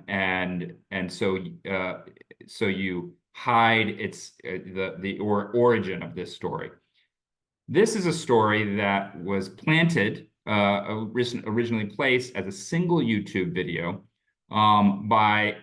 supposedly by a journalist. Journalist does not actually exist, an Egyptian journalist who told this story that Zelensky had purchased 2 yachts worth a combined $75 million. The obvious implication of this being that he was using his Western aid money to buy yachts instead of helping his own country, because he is so clearly corrupt. Obviously, there's a long history of corruption in Ukraine. That's true, but clearly this is a story that, despite the fact that it's completely untrue, that Russia would want to promote, because it's in line with this idea that Ukraine is corrupt and maybe the West should stop giving them more aid money. Next slide, please, Erica. So they then took this thing that was just a YouTube video on a YouTube channel that only had one YouTube video, and they crafted it into a story. In this case, they first posted it in French on a news outlet in West Africa, specifically in Senegal. This same campaign has used outlets in Turkey, other West African nations, one outlet in India, and across the Arab world. Either in outlets that are willing for one reason or another to post Russian disinformation because their ideas align with Russia, or in most cases outlets that are just willing to post a story probably for a few rubles. So next slide, please, Erica. They then take that story and tell it again, but this time in a Western-facing media outlet, an outlet called DC Weekly. If you were to go to DC Weekly last fall, you would see that it looked completely legitimate. It had about a dozen different journalists working for the page, constantly updated news, very professional-looking layout. But if you looked under that rock, you would soon discover that DC Weekly was far from legitimate.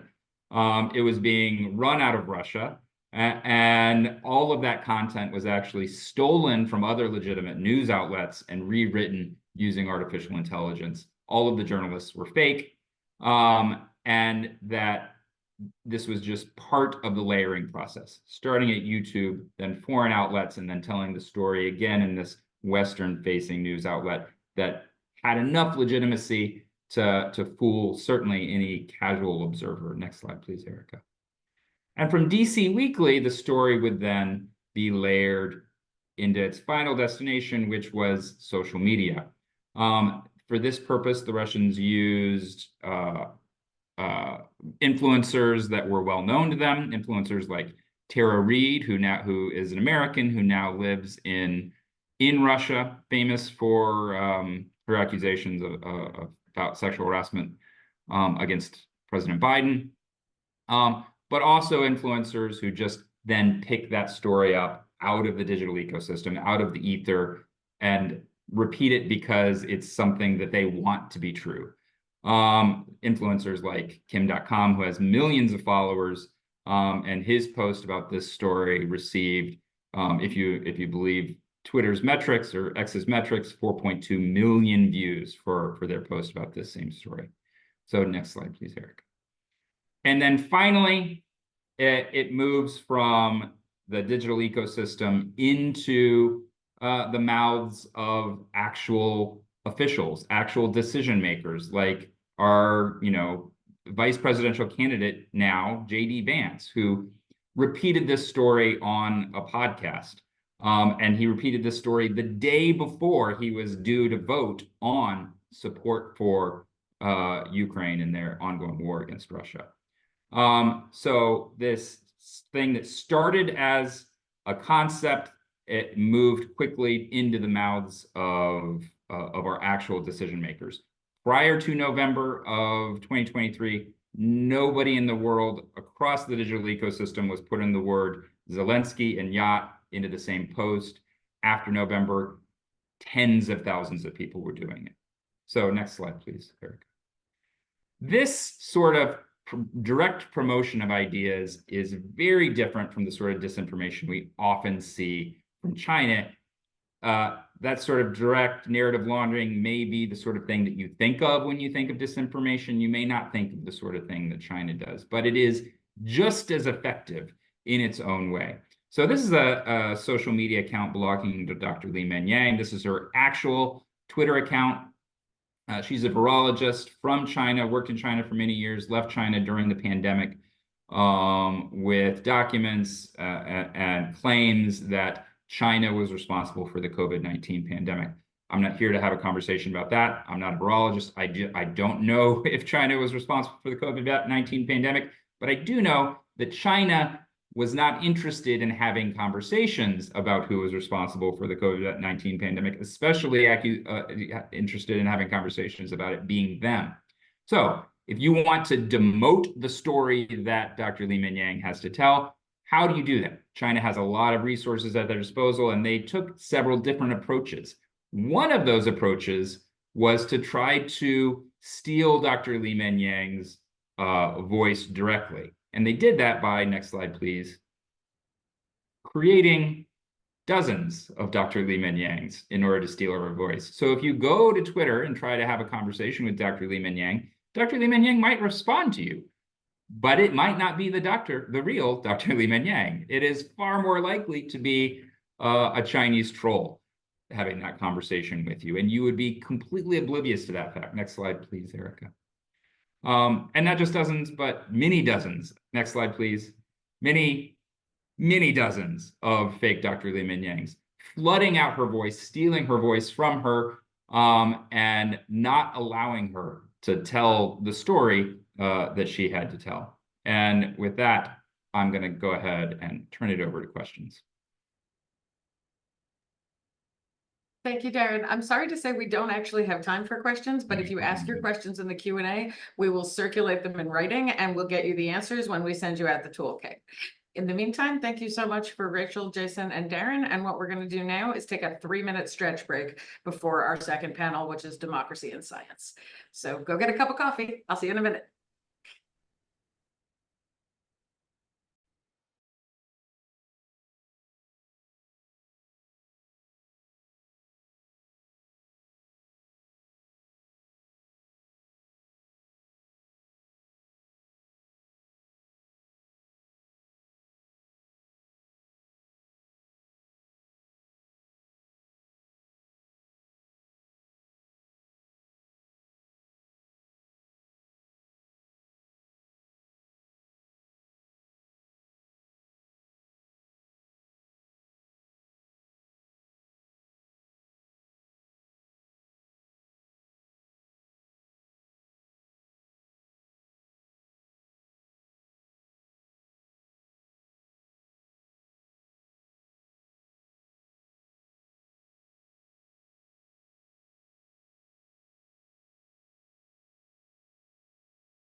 And we're back. 3 minutes is pretty fast.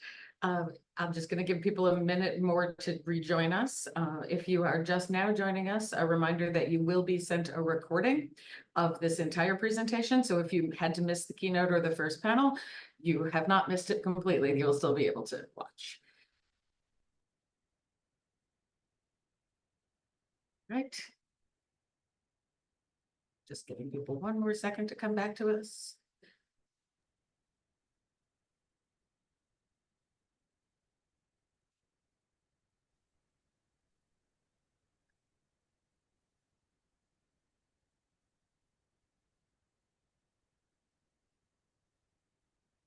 Okay, next up is our second panel, Democracy and Science, Enhancing Critical Thinking for a Viable Future. As always, you can learn more about our speakers at the event page, which has been shared in the chat. With us are Dan Chibnall, STEM librarian at Drake, not Dake, who, by the way, has participated in each one of our 5 annual boot camps. And he's joined by Russell Michalak, the library director of Goldie Beacom College, and Rima Patel, policy lead at the Digital Good Network. Feel free to post your questions or your comments. That's the questions in the Q&A, comments in the chat, and of course on Twitter at #CriticalThinkingBootcamp. We're all eager to learn from this panel of experts. Now let's welcome Dan, Rusty, and Rima. Thank you, Meredith. Dan, can you kick us off? Yeah, thank you very much. And yeah, it's a delight to be back here again. And I just want to give a quick shout out to Jason Hannon. Being a Postman fan myself, I recently ordered his book for our library and it just arrived the other day. So I'm really excited to read it. So I'll let you know how that is, Jason. I'm sure it'll be great. Hi, everybody. I'm Dan Chibnall. I'm the STEM librarian and associate professor of librarianship at Drake University in Des Moines, Iowa, in the US. I work closely with STEM faculty and students in the classroom, and I also teach standalone courses called Science Fiction, Science Fact, Fake News, Filters and Falsehoods, Communicating Science, and Science and Democracy. As the STEM librarian, I wear 2 big hats when it comes to instruction. I work closely with science faculty as an embedded librarian, and I also teach one-shot sessions focused on information ecosystems and science research. I also teach standalone courses that I've designed in my 8 years here at Drake, and I'm going to tell you a little bit about them today and how they connect with the ideas of the panel. Next slide, please. Oh, sorry, one more. There we go. So this is kind of my plan for today for my next roughly 8 to 10 minutes or so.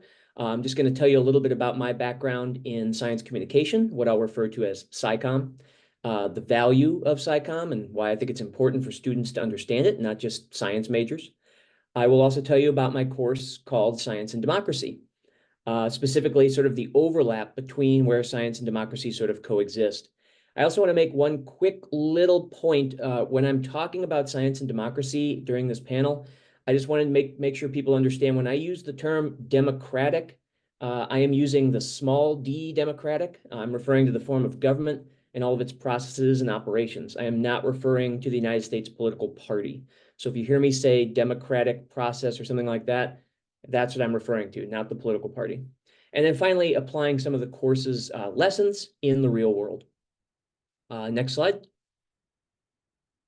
So first of all, background in science communication. So why do I teach about this? So why SciComm? Science is often viewed as really complex and technical. So there's a definite social need for science translators that can help larger audiences understand how, where, when, etc. they interact with science in their daily lives and what that means.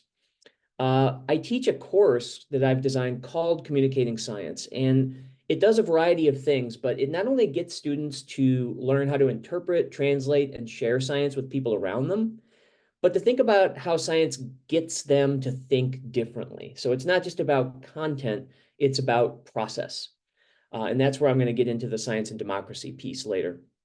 It's also about interdisciplinary thinking. So my SciComm course gets students thinking about where and how science overlaps with other areas of life and other disciplines. So not every student that takes my course is a science major. So I want them to be able to apply it even if they are an arts major or a music major or a philosophy major or something like that. So this is going to come into play, the interdisciplinary part, as we move into my descriptions of the course. Next slide, please. So 3 big areas of why I find SciComm valuable? The first is sort of thinking about it in terms of ways of thinking. I want my students to think about how science isn't just content knowledge. It's process-oriented thinking. It's a way to see the world through a certain type of frame. I think in popular culture, we're often taught that science is just sort of a big picture, and we're just filling it with facts and knowledge. Like, this is this type of dinosaur, and this is the difference between an asteroid and a meteor. Yes, that's good, but how did we know that? How did we learn that, right? So we're trying to move away from this idea of just stuff to like, how do we know the stuff? The second part of the course really focuses on, I want students to think about how they can make complicated issues and problems more accessible and learn how to translate things from what I call in-group language, which is the stuff that we use in our professions, in our little silos and whatnot, to out-group language that the general public can understand, or a specific audience, maybe children, or maybe teenagers, or maybe an older generation. And then finally, it's really about building habits and skills. So most importantly, I want them to develop new communication and research habits that can be applied beyond the course. So these habits and skills can then be used in everyday life. And that's where the democracy part of this all comes in. Next slide, please. So science and democracy, the course. So all of these SciComm skills that I just spoke about come in handy here, because what we're doing in this course, just to give you a quick overview, is to basically to identify valuable historical concepts and advancements and skills that make both scientific and political progress possible over time. And then we're comparing those. So we're basically implementing historical examples of scientific and democratic methods and processes towards present and future issues and problems. So how did we solve it in the past? Can we use that same process in the future? And then what are the resemblances between these processes? So how do I get the students to start thinking about how to compare these two things? How are they similar? And they come into the course not really knowing, like, wait, one's a political process and the other is sort of acquiring knowledge, right? They have a lot of similarities. And then there's also the role of technology. So how does advancing technology sort of change the way that people can be involved in both of these areas, both in local, state, or national government, or in being part of a scientific process? And then finally, the other thing that we go over is this idea of, what does our society look like when it knows more about science and when it's more engaged in a democratic process? Next slide. So where's the overlap? So we cover a lot, and this is just sort of a sample of some of the things that we cover. These ideas of transparency and collaboration. So both of these systems operate better and promote honest operations when they work in transparent ways, and when people are actually doing stuff together instead of just doing it individually or in a closed system. Both of them benefit from experimentation. New laws in a democracy often happen at a local level first, and then it goes up into a national level. Both of these ideas are anti-authoritarian. Governments work better for the people when they're democratically elected and not run by authoritarians. Science operates better the same way. You can't dictate science, right? You want science to sort of happen freely amongst groups of intellectuals and scientists and field experts. We also hope that both systems can be self-correcting and that they draw on social intellect. In other words, this process isn't always automatic, but a government works better and the scientific method works better when we realize where past mistakes were made, where old knowledge or laws need to be replaced to make the process work better. And science also and government also sort of pull on social intellect. So in other words, science draws on the intellect of scientists from all over the world to figure out problems. Look at how we figured out how to develop treatments and vaccines for COVID-19. It wasn't one group of people doing it, it was many. And so both systems work better when that happens. And then you also have this idea of democracy as laboratory. In the United States, we often refer to the states as being laboratories of democracy, where new ideas can sort of occur and we can test them out to see how they affect the populace before they become a national idea. But there's also the darker sides to this. So we explore in the past where governments and scientific practices have gone off the rails or done harm to human beings. And then also, what does it mean to fight misinformation in both of these systems? So in order for both to survive and thrive, they have to be free of misinformation. And that requires an educated populace to be able to identify and fight back against misinformation. And then we try to make distinctions between when human cultures have moved away from governments based on divine right and toward democracies, and when they moved away from describing the natural world via divine intervention and more towards physics, biology, and chemistry. So what does that tell us about our species? And then also SciComm and public policy. So we try to show how good science communication helps people to make better decisions when they vote and to understand what value good science has for their country. Last slide, please. And then how do we apply all this stuff in the world? So basically, when people see what good democratic government can do for their communities, and when they see what quality science can do to improve their lives overall, they feel empowered to play a role in the future. Because these are open systems that allow people to become knowledgeable and create change, they're more likely to get involved in each system. And one way for people to do that is through citizen science. People can actually get involved in providing data and doing something in their community. And hopefully that data then moves towards better public policy in the future. And then also, science helps us to have a healthier, safer, modern society. So good science leads to cleaner water, right? I live in Iowa, and so there's all kinds of community groups that are involved with agriculture, water quality, animal rights, conservation, but also protecting nature. You know, we look at nationally how people can play a role in saving the environment around them, understanding how climate change works, invasive species, keeping healthy ecosystems. Science helps to educate the people about this stuff, and then they can help to vote for ideas that promote good science. And then also, you know, what are the ethical implications of all of this? So how do we do it in an ethical fashion? How do we make sure that we're staying within the guardrails and guidelines? And then also, how do we draw on social knowledge to sort of evolve these operations? In other words, how can we stand on the shoulders of people who came before us to basically make scientific practices and the operations of democratic government better over time, more transparent, more collaborative, right? More direct democracy.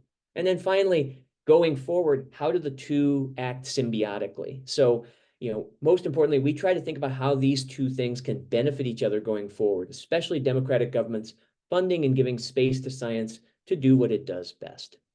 So I'll end there, and then hopefully you'll have some questions about that, but I will pass it off to the next speaker. Thank you so much.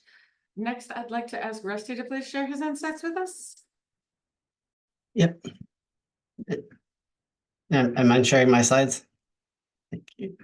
No, we'll advance them. Just go ahead and say next whenever you're ready. Yep, no problem.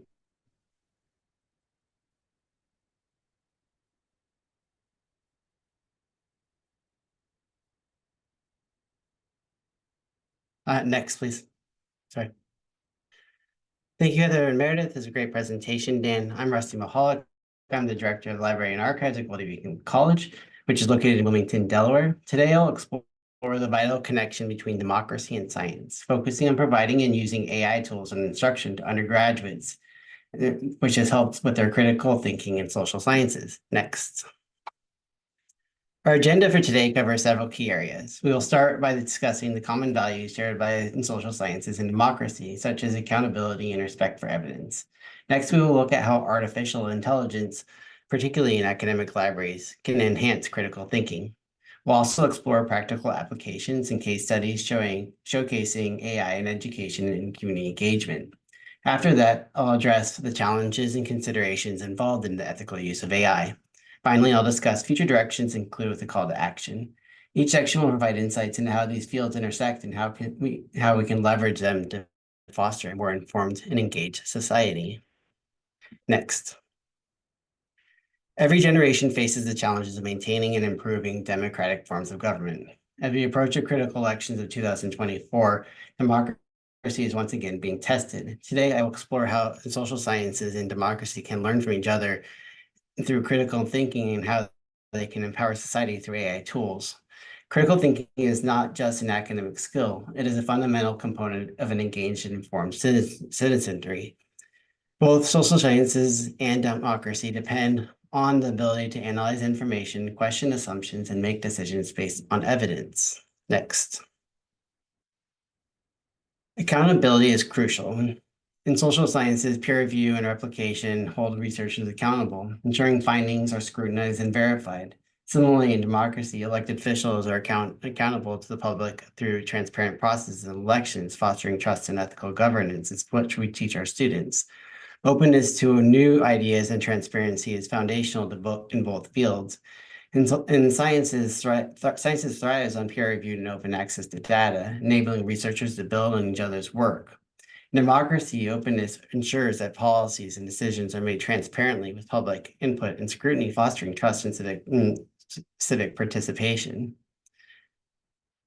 Questioning and skepticism drive progress. In science, skepticism leads to better experiments and discoveries. In democracy, skepticism prevents complacency and promotes active citizenship, encouraging citizens to question policies and engage in the democratic process. Next.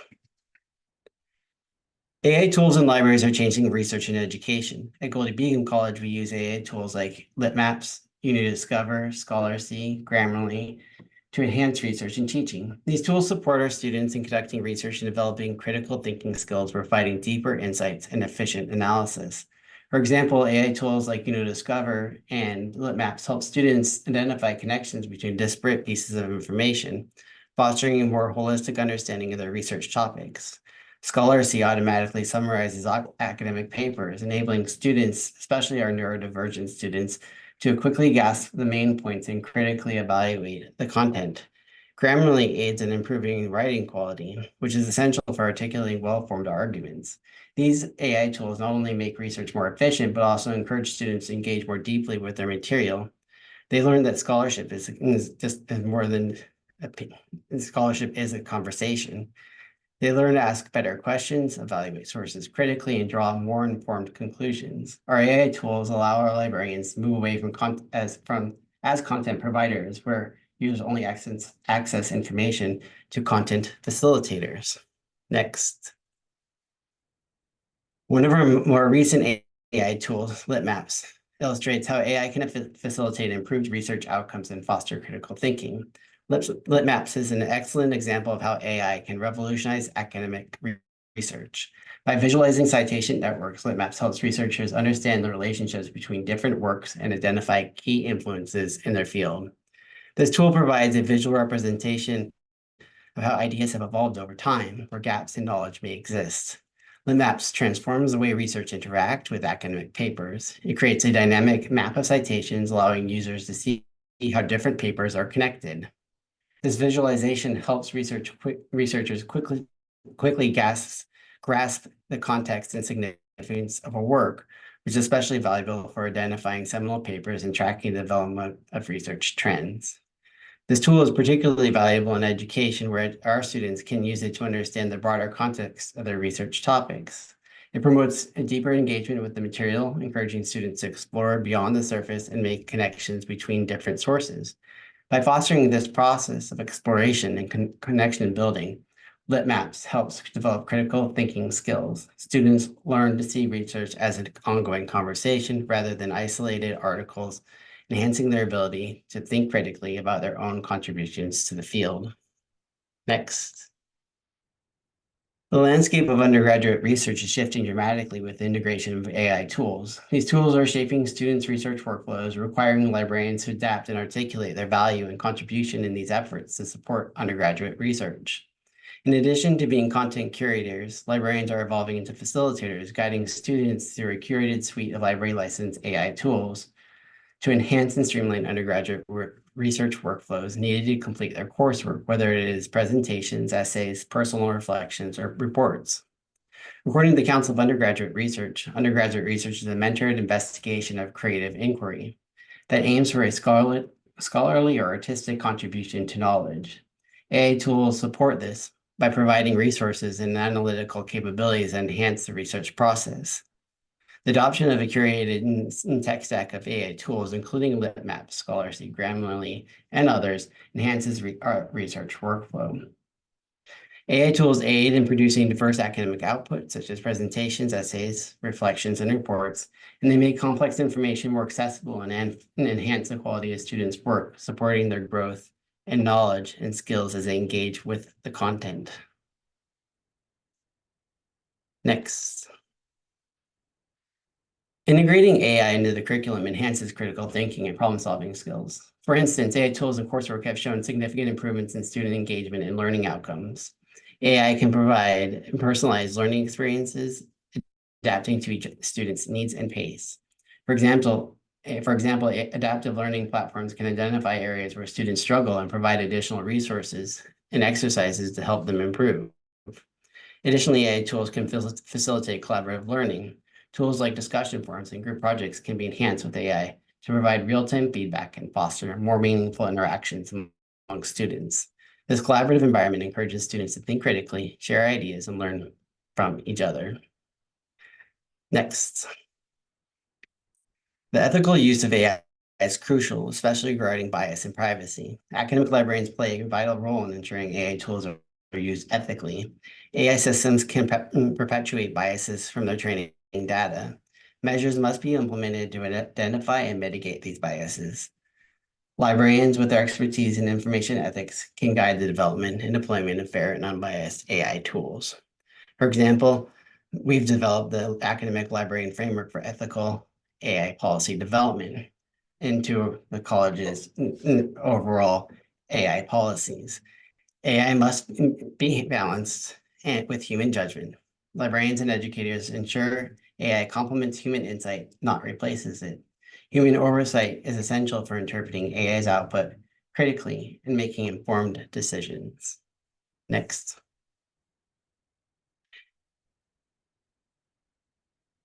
For us, Cite and generative AI image generating tools have been adopted for first-year experience and first-year writing courses. The common reading program this year is War for Kindness by Zaki. An assignment that will be displayed in the library will be of students' posters using generative AI image creator posters to create posters from themes from the book. Next. AI has significant potential in democracy and science. Continuous dialogue among scientists, educators, policymakers, librarians is crucial. Future AI tools can analyze public opinion, inform policymaking, enhance citizen engagement. In science, AI can accelerate discoveries by identifying patterns beyond human capabilities.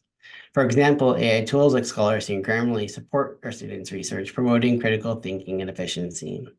Leveraging AI and critical thinking in our fields to support democracy and scientific progress and help stay informed and engaged to ensure AI serves our common good with our students and during the upcoming election. Next. Thank you all for having me here. Move on to the next speaker. Thank you. Thank you so much. And everyone, please have patience with us and our incredible disappearing slides. We're having a little bit of a tech issue. However, I don't want to hold us up, so I would like to verbally introduce our next speaker, Rima Patel. Fortunately, Rima wasn't planning on using slides.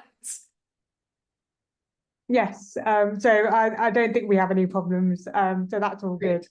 Lovely to meet you all and hear from you and see all your great questions.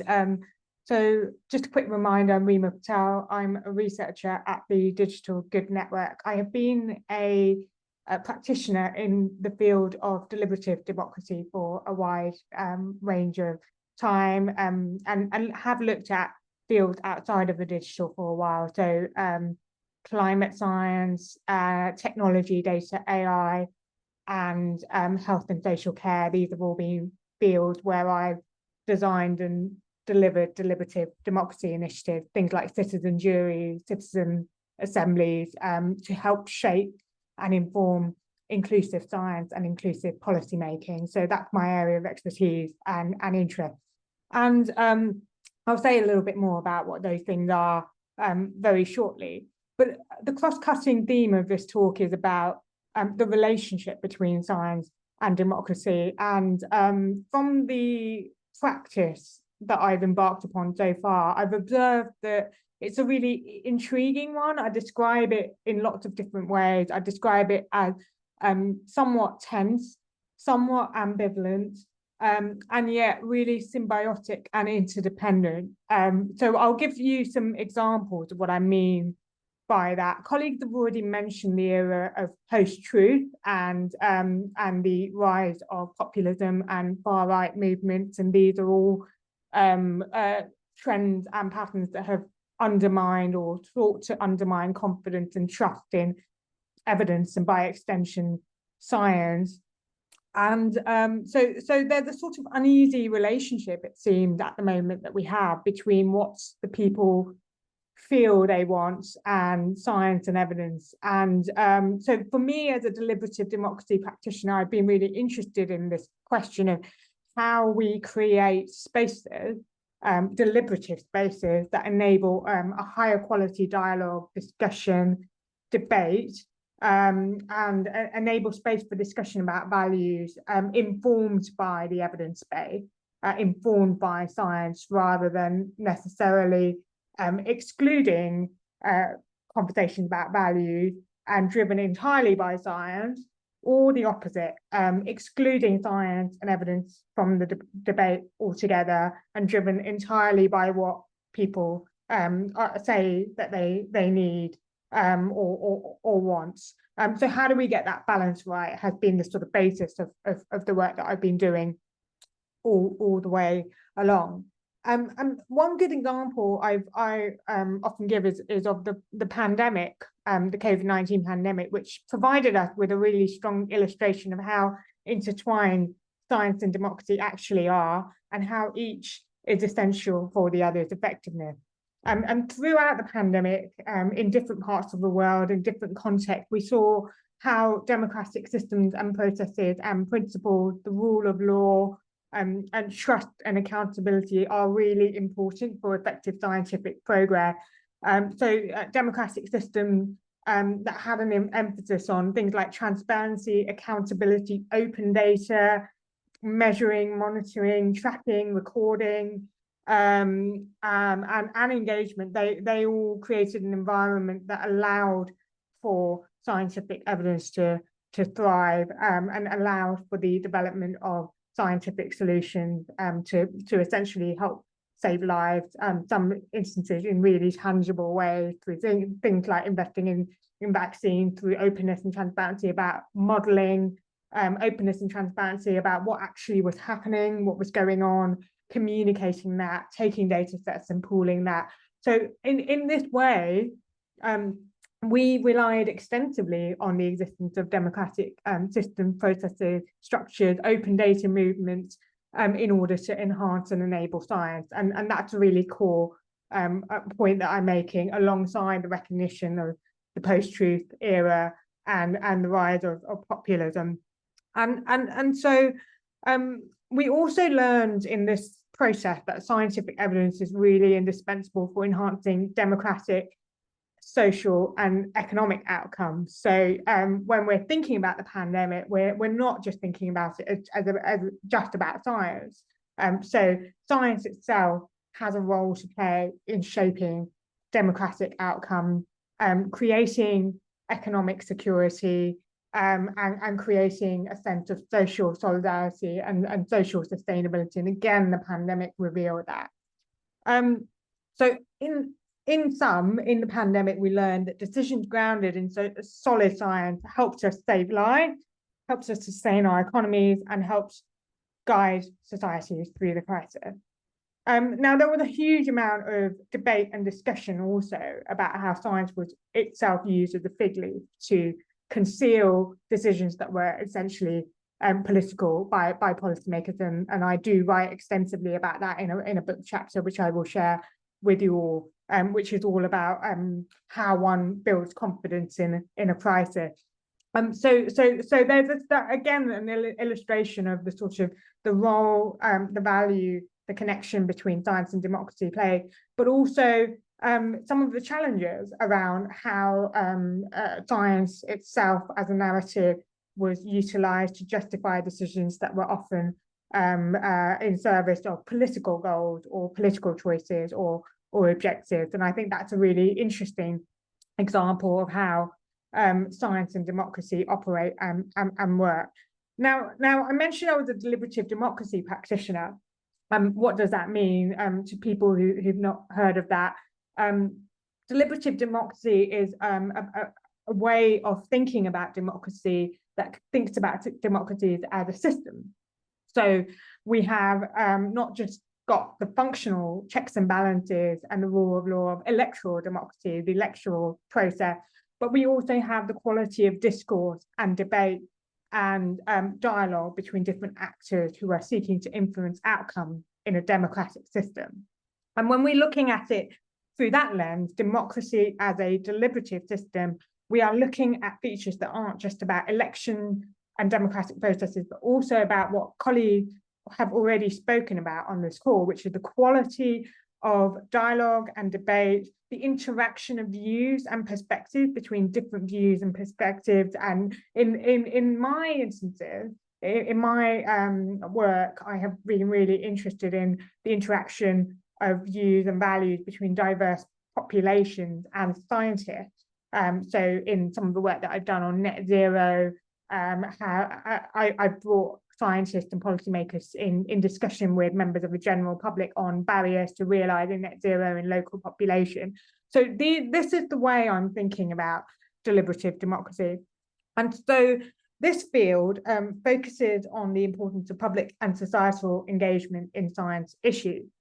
And it recognises that for policy led by and informed by science, for them to be effective, they have to be built on a values base that commands broad public support. So Jason, I think he was speaking about moving away from the banking model of communication towards a dialogue-based model of communication. And what I do is essentially implement that in practice, create these mini publics or microcosms of members of the public in dialogue with scientists on issues as broad-ranging as climate science, data, digital policy, vaccine passports, risk scoring, and other issues such as genome editing. There's a wide range of areas.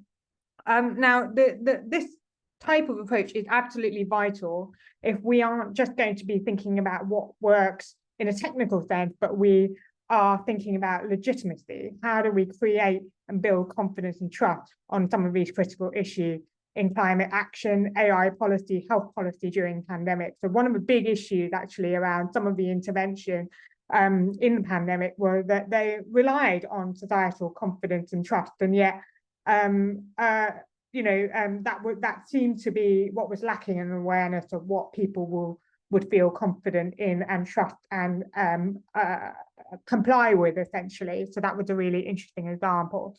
Now, in terms of some of the examples of deliberative democracy in action on science policy worldwide, well, there's plenty of interesting discussion about UN Global Citizen Assemblies on climate action, raising the profile of citizen voices worldwide to contribute to discussions and decisions about how to tackle climate change and how to realise net zero or enable climate resilience. So this kind of takes a bottom-up approach towards articulating how to remove barriers to realising climate change goals and objectives.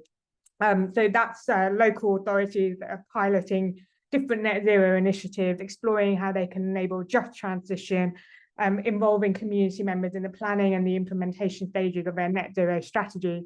And initiatives like these ensure not just that policies are scientifically sound and informed by climate science, but also that they are supported, understood, and they are embedded and they are implemented with an understanding of some of the challenges and the barriers that people might experience. For instance, the cost of living crisis that might stop people from buying electric cars or retrofitting their homes or whatever it is.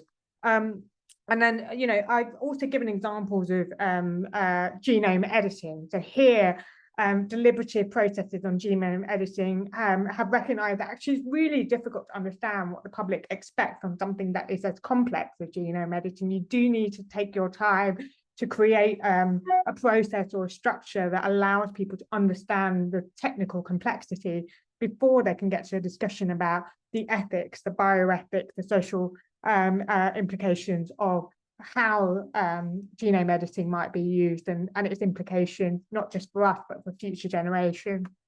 In the field of AI, more specifically, there's a really lively debate in the UK at the moment about skills for the future of AI. So I'm thinking about things like ChatGPT.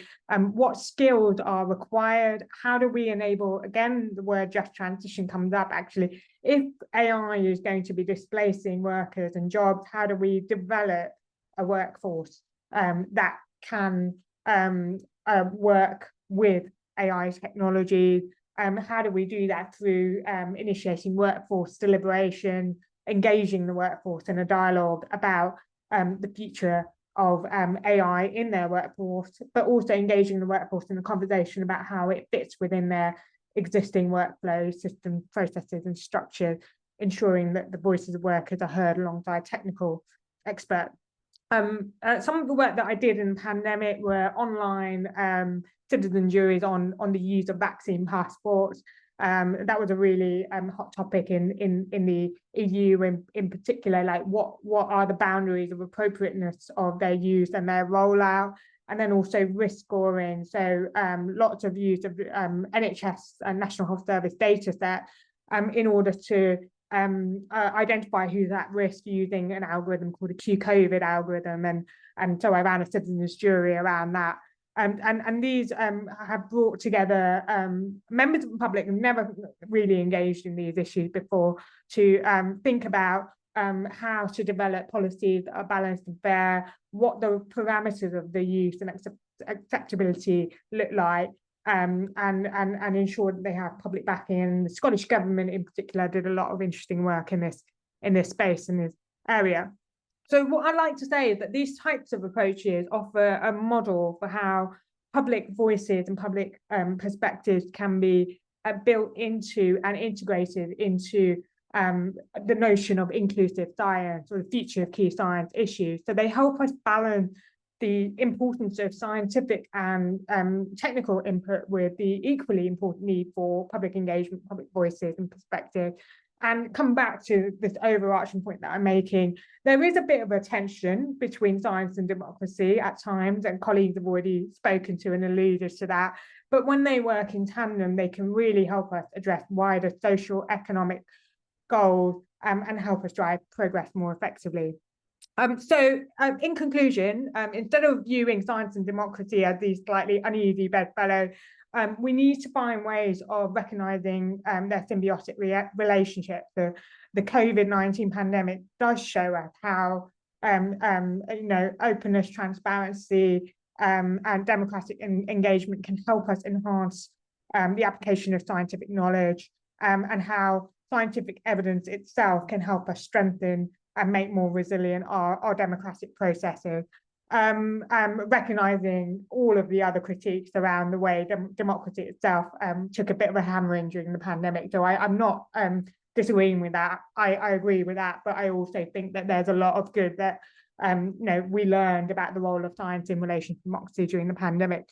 And to conclude, moving forward, embracing deliberative democracy and deliberative democratic approaches will ensure that our responses to global challenges in particular are both scientifically informed and democratically legitimate. So that's all I've got to say on that for now, but I will drop a link in the chat to the paper I mentioned. Thank you.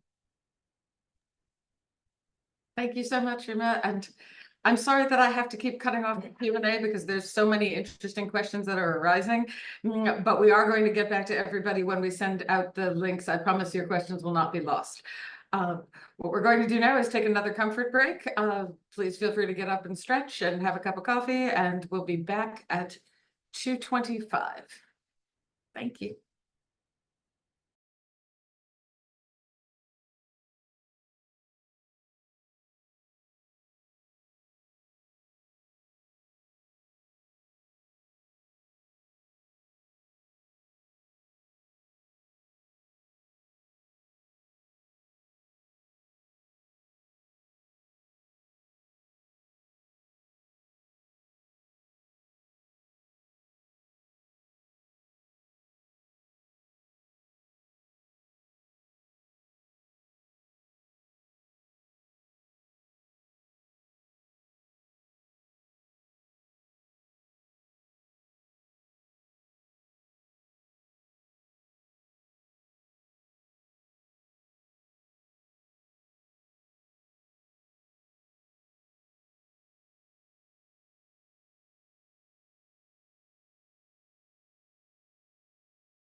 Welcome back, everyone. Thank you for joining us for our final session, the role of critical thinking, education, and democracy. I hope everybody is refreshed and ready. And a reminder, if you're just joining us, you will be sent a recording of the entire session. So if you missed the first two panels and the keynote, all is not lost.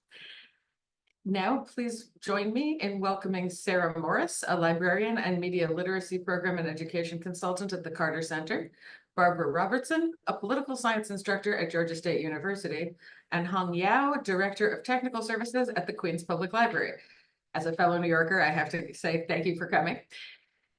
And again, you can learn more about our speakers on the event page, which has been shared into the chat. Sarah, can you kick us off? Absolutely. Thank you for the introduction. Hi, everyone. Like Rima, I'm going slides free here, and I'll try to keep my remarks relatively brief. I'm really excited to hear from the other panelists and hopefully have time for questions from all of you. Feel free to keep adding those in the chat and the Q&A. So I was really excited to have the opportunity to be part of this particular panel. It relates deeply to a lot of work I've been doing lately. So just to give you some background on myself and my work and sort of the direction I've been heading in and share some thoughts with you all. I've been an academic librarian for about 12 years now. I've held positions at Emory University and the University of Texas.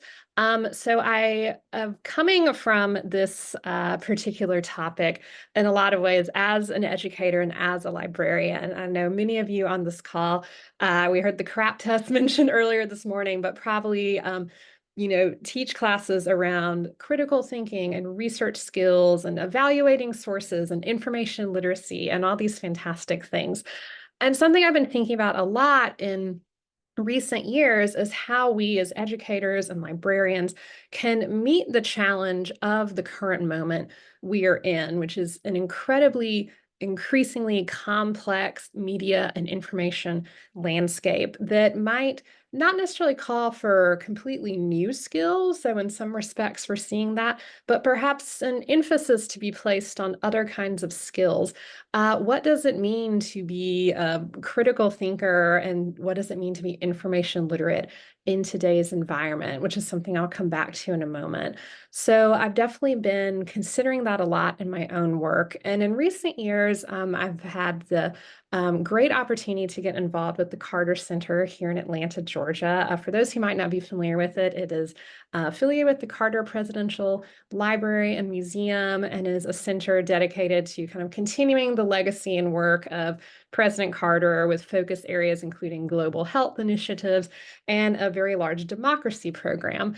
And interestingly, when I got involved, we've been doing work around media and digital literacy through the democracy program, and specifically an initiative called Digital Threats to Democracy. And I'll share some links in the chat in case anyone's interested in learning more. But the idea driving a lot of this is that media and digital literacy and critical thinking skills are increasingly critical to healthy and functioning democracies, so that democratic institutions and systems don't exist in a vacuum, but are part of an increasingly complex world that includes our very complex media landscapes, shifts in where people are getting information and how they're making decisions and how they're engaging in discourse and dialogue with each other.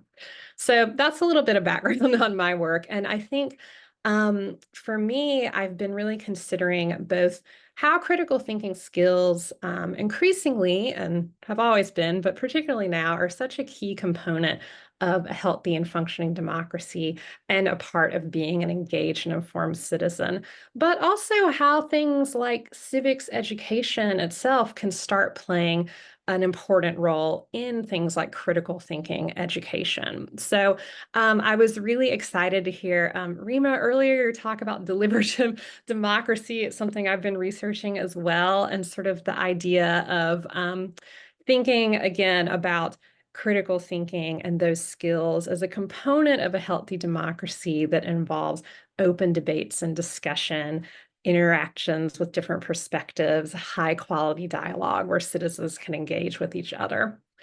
So I mentioned, obviously, our current landscape is getting incredibly complex, and I wanted to sort of highlight kind of two themes here that'll hopefully open up some questions and thoughts from you all. And the first is, again, thinking about the kind of landscape we exist in and that our students exist in and how they're getting information, how they're going about finding information or conducting research, for example, or communicating or sharing their ideas. We've seen such an uptick in a number of different trends, whether it's the increased rise of AI, which I know has been dominating a lot of discussions, both in libraries and on college campuses. The standing trend for quite a number of years now about emphasis on more short form content or video or images, etc.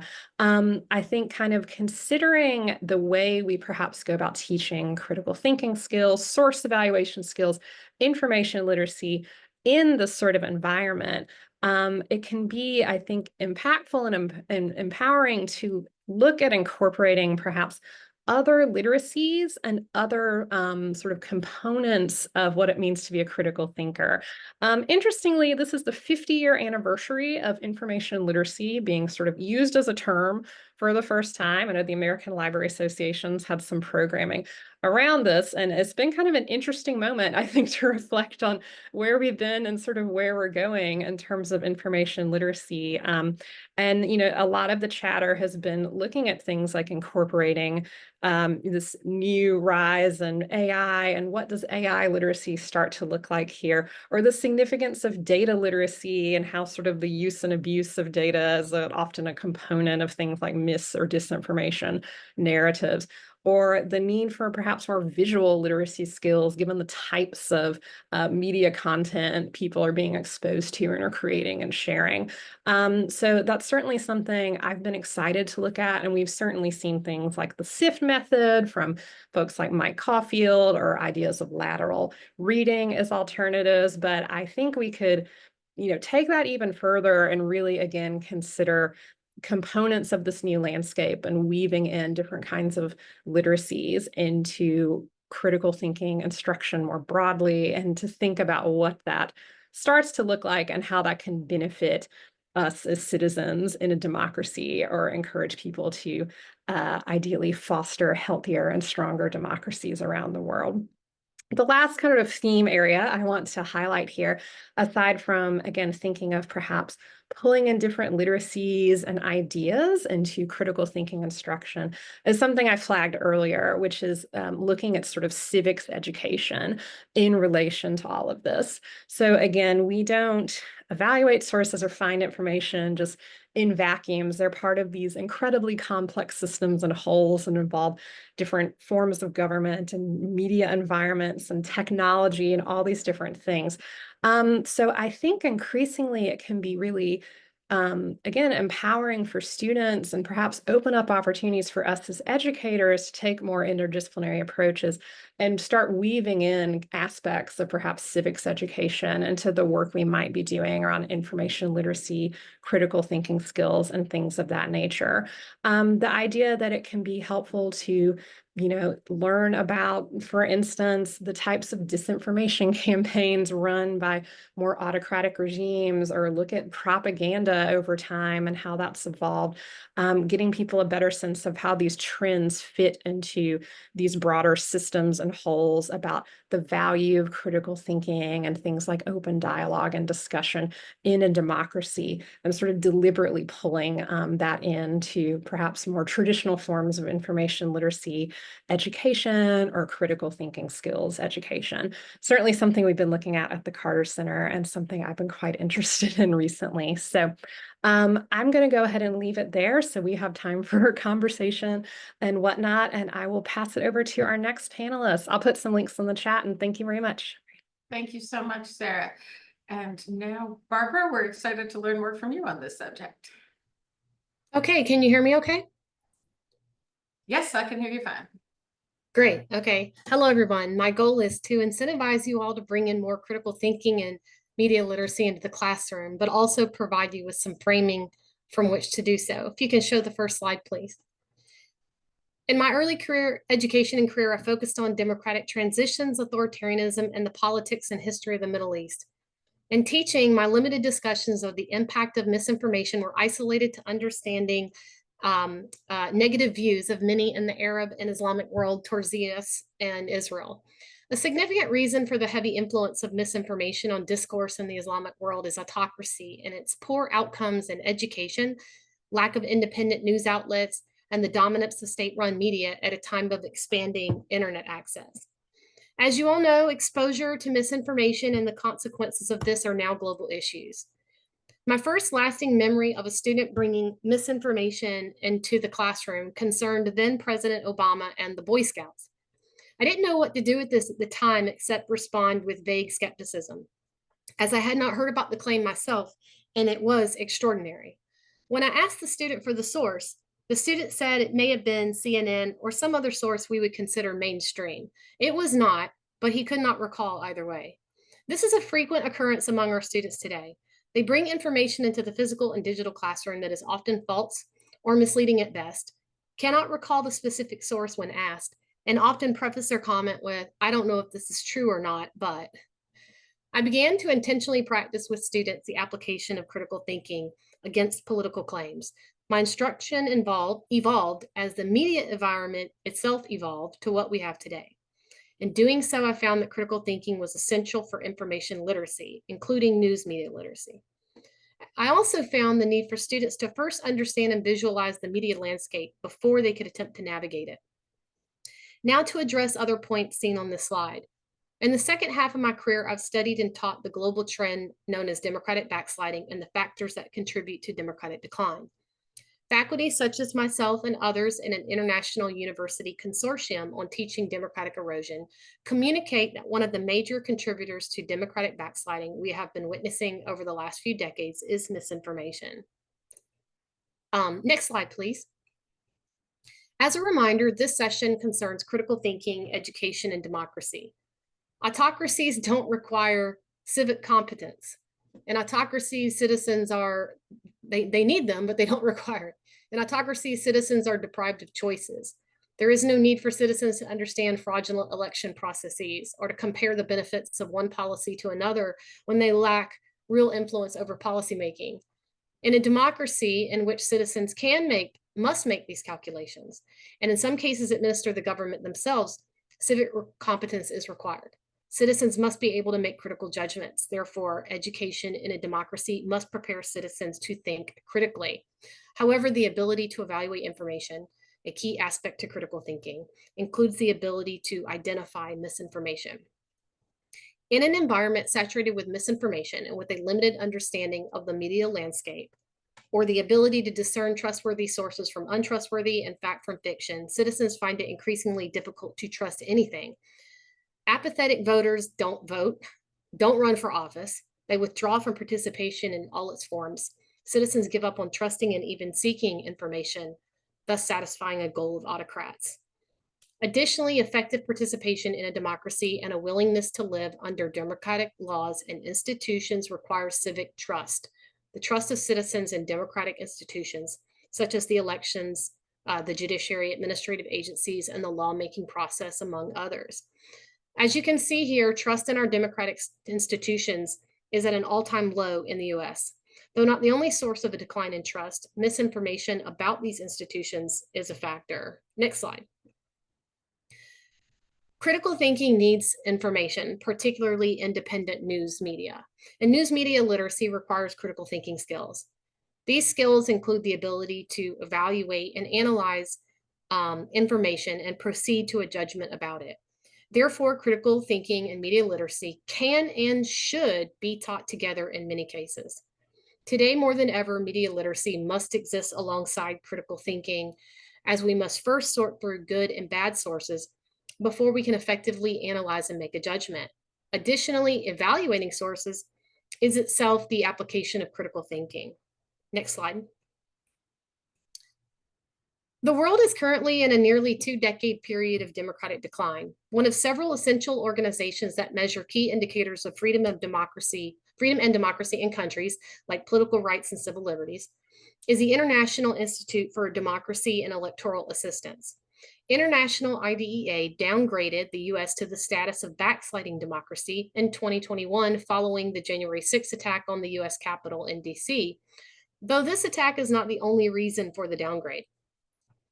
Though the US is still rated as free by Freedom House, another of these think tanks, the US's score has dropped from the 90s to 83. This is low in comparison to other countries in the free category that include our Western European democracies, Canada, also in there, Costa Rica and Australia, all whose scores range from 90 to 100.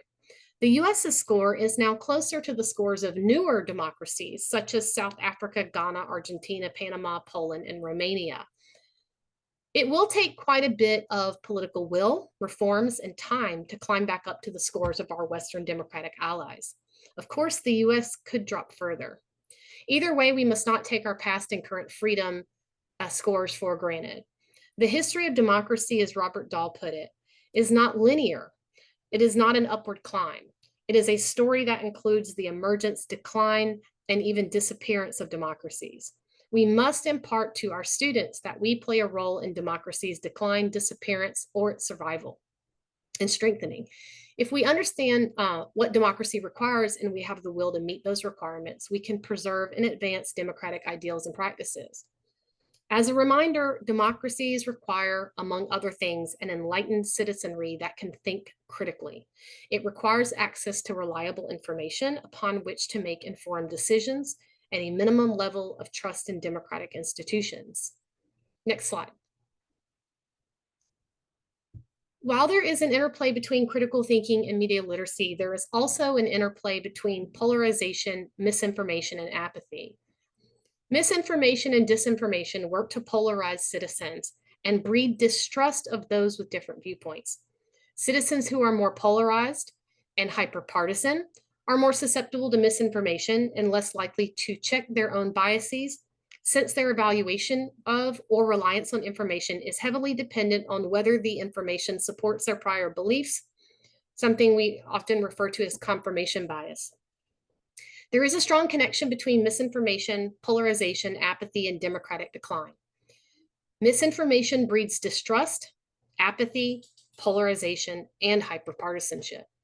An apathetic or hyperpartisan and polarized electorate is more likely to condone or disregard the stripping away of rights, the violation of democratic norms, and the weakening of democratic institutions when they perceive these actions as beneficial to their political team and harmful to the political opponent, or they see them as in service of protecting their country from the other side, which they have judged as dangerous. Next slide. Studies like this Pew Research Center, one reference here, show that American adults are generally poor at identifying misinformation. Nearly a quarter of the respondents in this study were wrong every time when they were given the question. Those, however, with high trust in the news media, among other variables, were more likely to get all 5 answers correct. Next slide, please.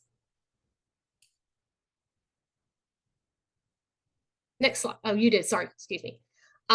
Lacking, however, are consistent and systematic efforts to ensure direct and substantial instruction or in media or information literacy. In most states here in the US, since 2011, only 15 states encourage some form of media literacy education. But only 2 states, Illinois and New Jersey, have mandated direct and substantial instruction in media literacy in at least the high school level. None have done so within their colleges and universities. It's encouraged often, but not mandated. Next slide. What you see here is reference to mine and my colleagues' effort to provide Georgia State University students interdisciplinary media literacy instruction that integrates instruction in critical thinking. The module we created includes 6 mini lessons and takes between 3 and 5 hours to complete. Upon completion of the critical thinking in the age of misinformation module, students are expected to be able to explain and understand the importance of critical thinking and media literacy, describe and differentiate between credible and unreliable sources, recall methods to identify misinformation, recall the purposes and motivations for spreading disinformation, identify fallacies and obstacles to critical thinking, analyze the prevalence of conspiratorial thinking and how to combat it. Yes, this sounds like a tall order, but we believe it is a necessary step in a necessary direction. Today, roughly 50 to 60 faculty at our university have adopted the module. Next slide, please. Does instruction in media literacy and critical thinking work? Studies of the short-term and long-term effectiveness of this instruction are still needed. Though more rigorous studies are needed, our multi-year analysis using the module suggests that media literacy education is needed and can be effective. A limitation is that our study relied on student self-reporting. Of the nearly 600 students surveyed, roughly 2/3 indicated that they were infrequent and inconsistent in the use of media literacy prior to module completion. Nearly half of the students who told us that before the module, they rarely, occasionally, or just regularly applied media literacy and critical thinking. Out of them, nearly half of those believe they would more frequently apply these skills after the instruction. Now that the students feel more equipped to navigate their complicated media environment, they appear confident that they can become frequent and consistent critical consumers of information. And other studies have suggested that media literacy education programs led to greater ability to identify misinformation. Next slide. You may be thinking what we all think when presented with a new must-learn skill to teach our students. There is no time. Critical thinking and media literacy are interdisciplinary skills. Instructors in a range of disciplines can be more intentional about teaching these skills and do so without sacrificing content. My first foray into intentionally teaching these skills was in the context of learning what they are already required to learn in my courses. For example, we use critical thinking and media literacy to understand and evaluate public opinion polls and to evaluate the political impact of the media. At GSU, the module has been adopted by faculty across many disciplines, political science, which is my own, but also in history and various humanities and STEM courses. On the right on the slide are just some examples of how critical thinking and media literacy may be taught and practiced in different courses. Next slide, please.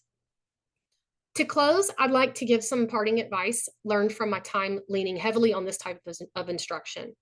Our students and the public in general are overwhelmed with content and sources. Take a moment to teach the media landscape so the students can see the forest as opposed to the trees. I first have them think about various media formats and teach news media sources as belonging to one of two categories, reliable and unreliable sources. Students then learn the various trademarks of objective journalism or reliable sources versus unreliable. Help them to know that one media outlet, for example, 24-hour cable news, can have both types of sources. Second, help our students to be critical, which is oriented towards evaluation and questioning, and have a healthy dose of skepticism, but not to be cynical and apathetic. They don't need to distrust everything, and we must push back on their tendency to do so. Third, have them pay attention to their own emotions and reactions to information, and to do their civic duty by thinking before they share. Fourth, showcase these skills and give them opportunities to practice them within your disciplines. Last, tell them not to despair. Promote solutions such as modest social media regulation, and other solutions like increased access to education and media literacy in the curriculum, and tell them to support those who do so as well. Thank you for your time. Thank you so much, Barbara. That was very insightful. Now, Hong will share her work on a toolkit developed to counter online misinformation. Thank you, Meredith. Good afternoon, everyone. It is a great pleasure to be here to talk about an important topic in the library world, especially for me from the perspective of public library world. Next slide, please. Next one.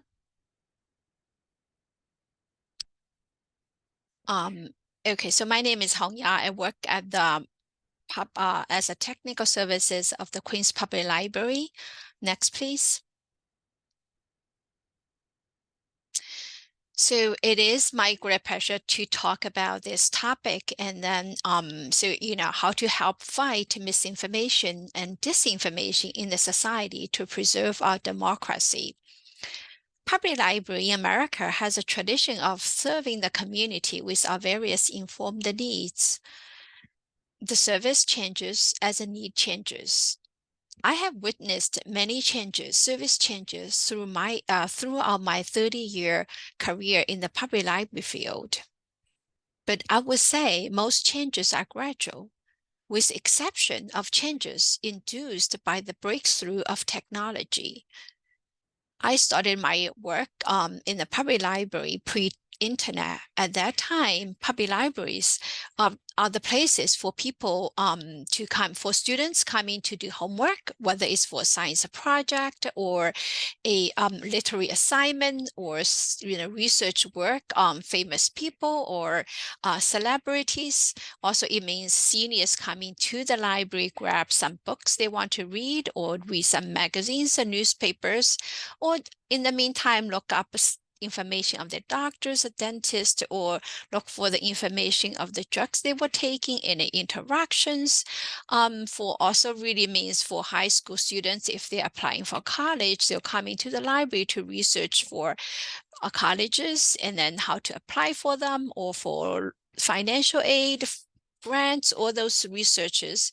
And it probably just also means for average Joe coming to the library looking for pieces of information of government organization or nonprofit, or they coming, it could be they have a looking for the value of their car, they coming to look for a car menu for fix their car, or these are the information very relatable to their life. And then, public librarians are the ones well trained to really provide them the reputable sources for those information. So these scenarios is long gone with the invention of internet in 1994, and then subsequent the birth of Google search engine in 1998. So people can find information much easier. If you just go online, do a search, you can find the books you're looking for, or a piece of information, ready reference, or all these. So that really means that public libraries, we do see a steady decline in the need for reference services. But what we did notice, though, the need is for a very different need in that sense. We see people coming to the library with a different disparity of their computing skills. So public library changed their service model. In addition to the materials that we're offering, we offer a suite of computing classes, from the very basic computer classes to how to set up an email, how to do an email search, how to do an online search, how to send email or receiving email, mostly for the seniors or people who do not have access to a computer. So this is for that period of time, that's where how the library changed their service model to meet the changing demand. Fast forward to 2007. 2007 was the invention of smartphone. So it once again changed the landscape of library services fast and furiously. And then for the next 15 years, we all know that the explosive development of app that makes creating and sharing information much easier than before. If not careful, people just can literally draw in the endless social media on the net, through their phone or on the computer. So think about misinformation, disinformation, you bet people getting them. So libraries around the country noticed the trend and started to educate their communities about the danger of misinformation and disinformation via public programs and classes. But that's not an easy battle we're fighting. So in the past, libraries can see clearly the need for computer skills improvements, so we can offer classes, and then people come in because they do have a specific need. They need, and then they're looking for the classes. However, for the fight against misinformation and disinformation, it's a whole new different battleground. For one, people may not be aware that they are falling the trap of that bad information. The result of getting bad information is not so obvious, but rather quite toxic and it can leave long-lasting side effect on people, on the society as a whole. That's what we are seeing now with the polarizing society and with all the misinformation around the all of us in the age when with this election going on. And also as an immigrant myself, I've noticed people with language skill, with less language skills, they also drowned in all those weird rumors, things, you know, just with their native languages. So so that really give us you know, just like this is a real reason that we really need education information. Here I have a few fact, a few quiz fact. I have a few quiz on facts of immigrants in this country. A lot of time we got the answers wrong because of stigma played in the media about immigrants and most recently the migrants. A lot of time people are dehumanized. So the first one is, what percentage of the US population is foreign born? 14%, 27%, or 33%? So the answer is, let's get the next slides, 40%, 14%. Next question. What percentage of people living in the US speak a language other than English at home? We have 12%, 21.7%, or 33%. The answer is 21.7. Next, please. Immigrants abuses the welfare state. Is that true or false? The answer is false. Immigrants uses significant less welfare than native-born Americans. Next, please. Immigrants increase the budget deficit and the government debt. True or false? The answer key is false. Immigrants in the United States have about a net zero effect on government budgets. They pay about as much tax in taxes as they assume consuming benefits. Next, please. So we have a real need to educate our community to be media wise, as Leza Kanani, LA president from 2022 to 2023 put it. Every day, libraries across the nation are fighting misinformation through programs and resource sharing. A fundamental addition to digital media literacy education, the toolkit will equip library workers with the skills and resources needed to educate those most vulnerable in their community. So I'm very happy to showcase the product we worked on starting 2023, and now it's the real product now. I mean, that is also the reason I joined that. Pointer and the American Library Associates project as an advisor, so to see this going through. Next, please. So Be Media Wise, a misinformation resilient toolkit, is a product of partnership between MediaWise and the nonprofit Pointer Institute and the American Library Association. Laying the groundwork to combat falsehood ahead of the 2024 election, MediaWise aimed to equip thousands of American libraries across the country with a suite of resources that will help any library workers in any city or town launch media literacy programming.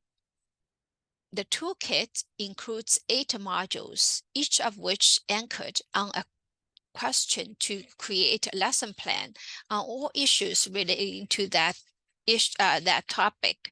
Next slides, please. So I have listed all the 8 modules. They are: how do you stay safe? How do you stay safe online? How do you sort factor from opinions? What's bias? Next. What makes a resource reputable? What's journalist? Who's journalist?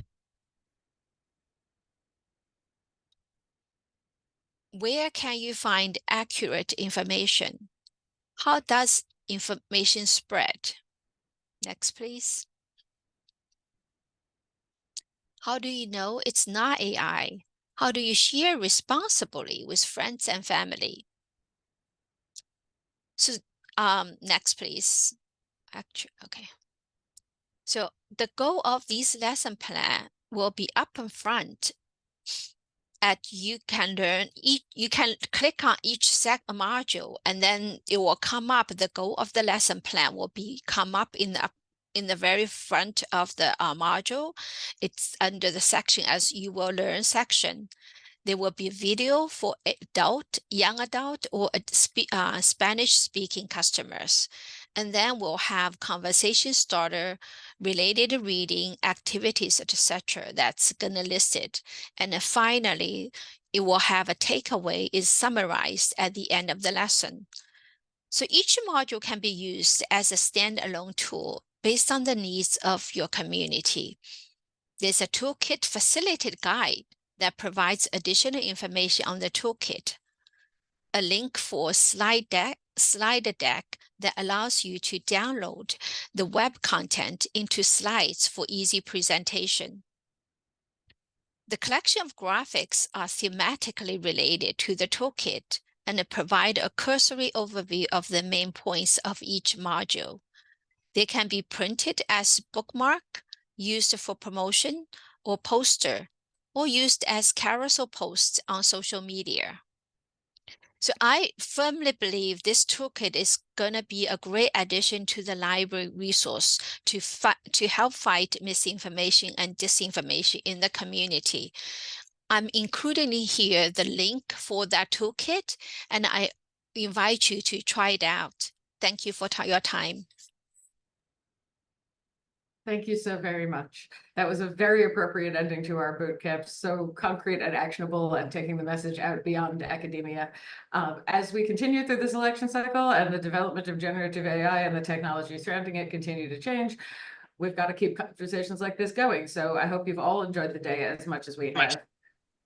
I want to thank our presenters for the time, insight, and practical advice that they so generously shared today. And kudos to them for prompting so much reflection. I also want to thank all of our attendees for attending and actively participating in this year's Critical Thinking Bootcamp. Good questions underpin critical thinking, so thank you to everyone who jumped into the Q&A. I'm sorry we weren't able to engage with more of those live, but we have not forgotten you and we will get back to you. Your contributions have helped us deliver another fantastic event. I'm sorry I couldn't keep up with the chat, but I saw that also was very engaged. I hope each of you feels geared up for the fall term. We will send you an email in the coming weeks to share the recording of today's session and our toolkit, as well as the answers to the questions we couldn't get to help you, your patrons, and your students think critically. If you have any feedback or suggestions for next year, please email us at press@sagepub.com. We'd love to hear from you. Again, thank you.